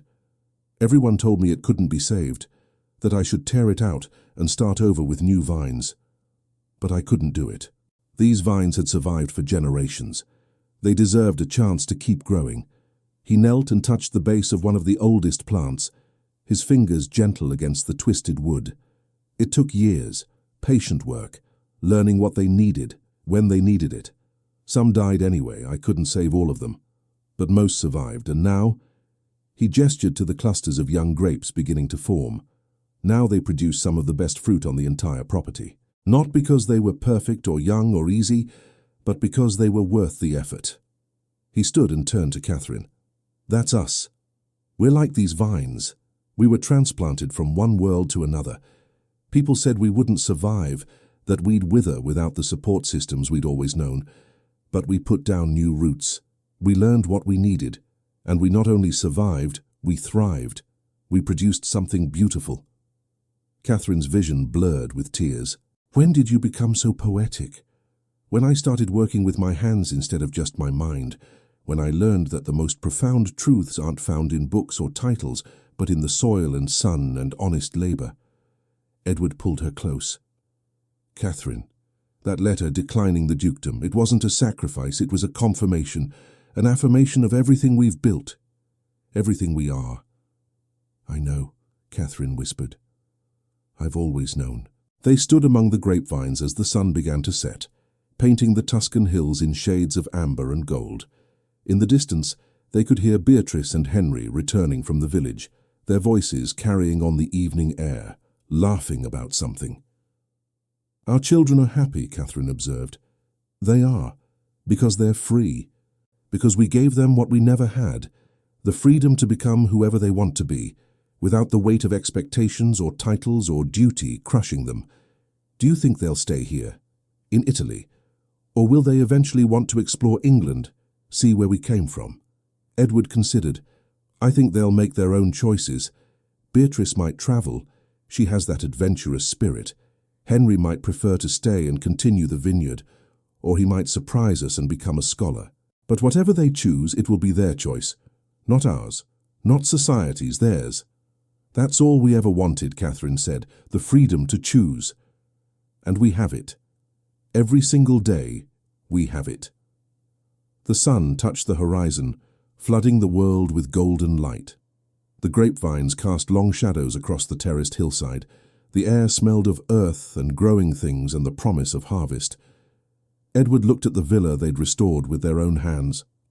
At the garden Catherine had built from scratch. At the vineyard he'd learned to tend through trial and error. At his children approaching in the distance, free and happy and whole. He thought about the duke he'd been, trapped in gilded cages, suffocating under expectations, dying slowly inside while maintaining perfect aristocratic composure. He thought about the man he'd become, calloused hands and sun-weathered skin, speaking 2 languages, making wine, raising children, loving his wife with a depth that 20 years had only intensified. And he knew, with absolute certainty, that he'd made the right choice, that every loss had been worth every gain, that some loves were worth burning the entire world down for, that some lives once built from nothing but hope and courage, and the willingness to walk into the storm, were too precious to ever trade away. The letter offering him back his dukedom had come 20 years too late, because Edward Blackstone didn't want to be a duke anymore. He just wanted to be here, with Catherine, with his children, in this life they'd built together, and that was everything. Edward? Catherine said, pulling him from his thoughts. Thank you. For what? She gestured around them, at the vineyard, the villa, the life they'd created. For this. For choosing me, for choosing us, for not looking back. Edward smiled and kissed her, soft and sweet and full of 20 years of accumulated love. Thank you for being worth choosing, he said, and as the sun set over Tuscany, as their children called them in for dinner, as the evening birds began their song, Edward and Catherine walked hand in hand toward their home, toward the life they'd built, toward tomorrow and all the tomorrows after that, together, always together.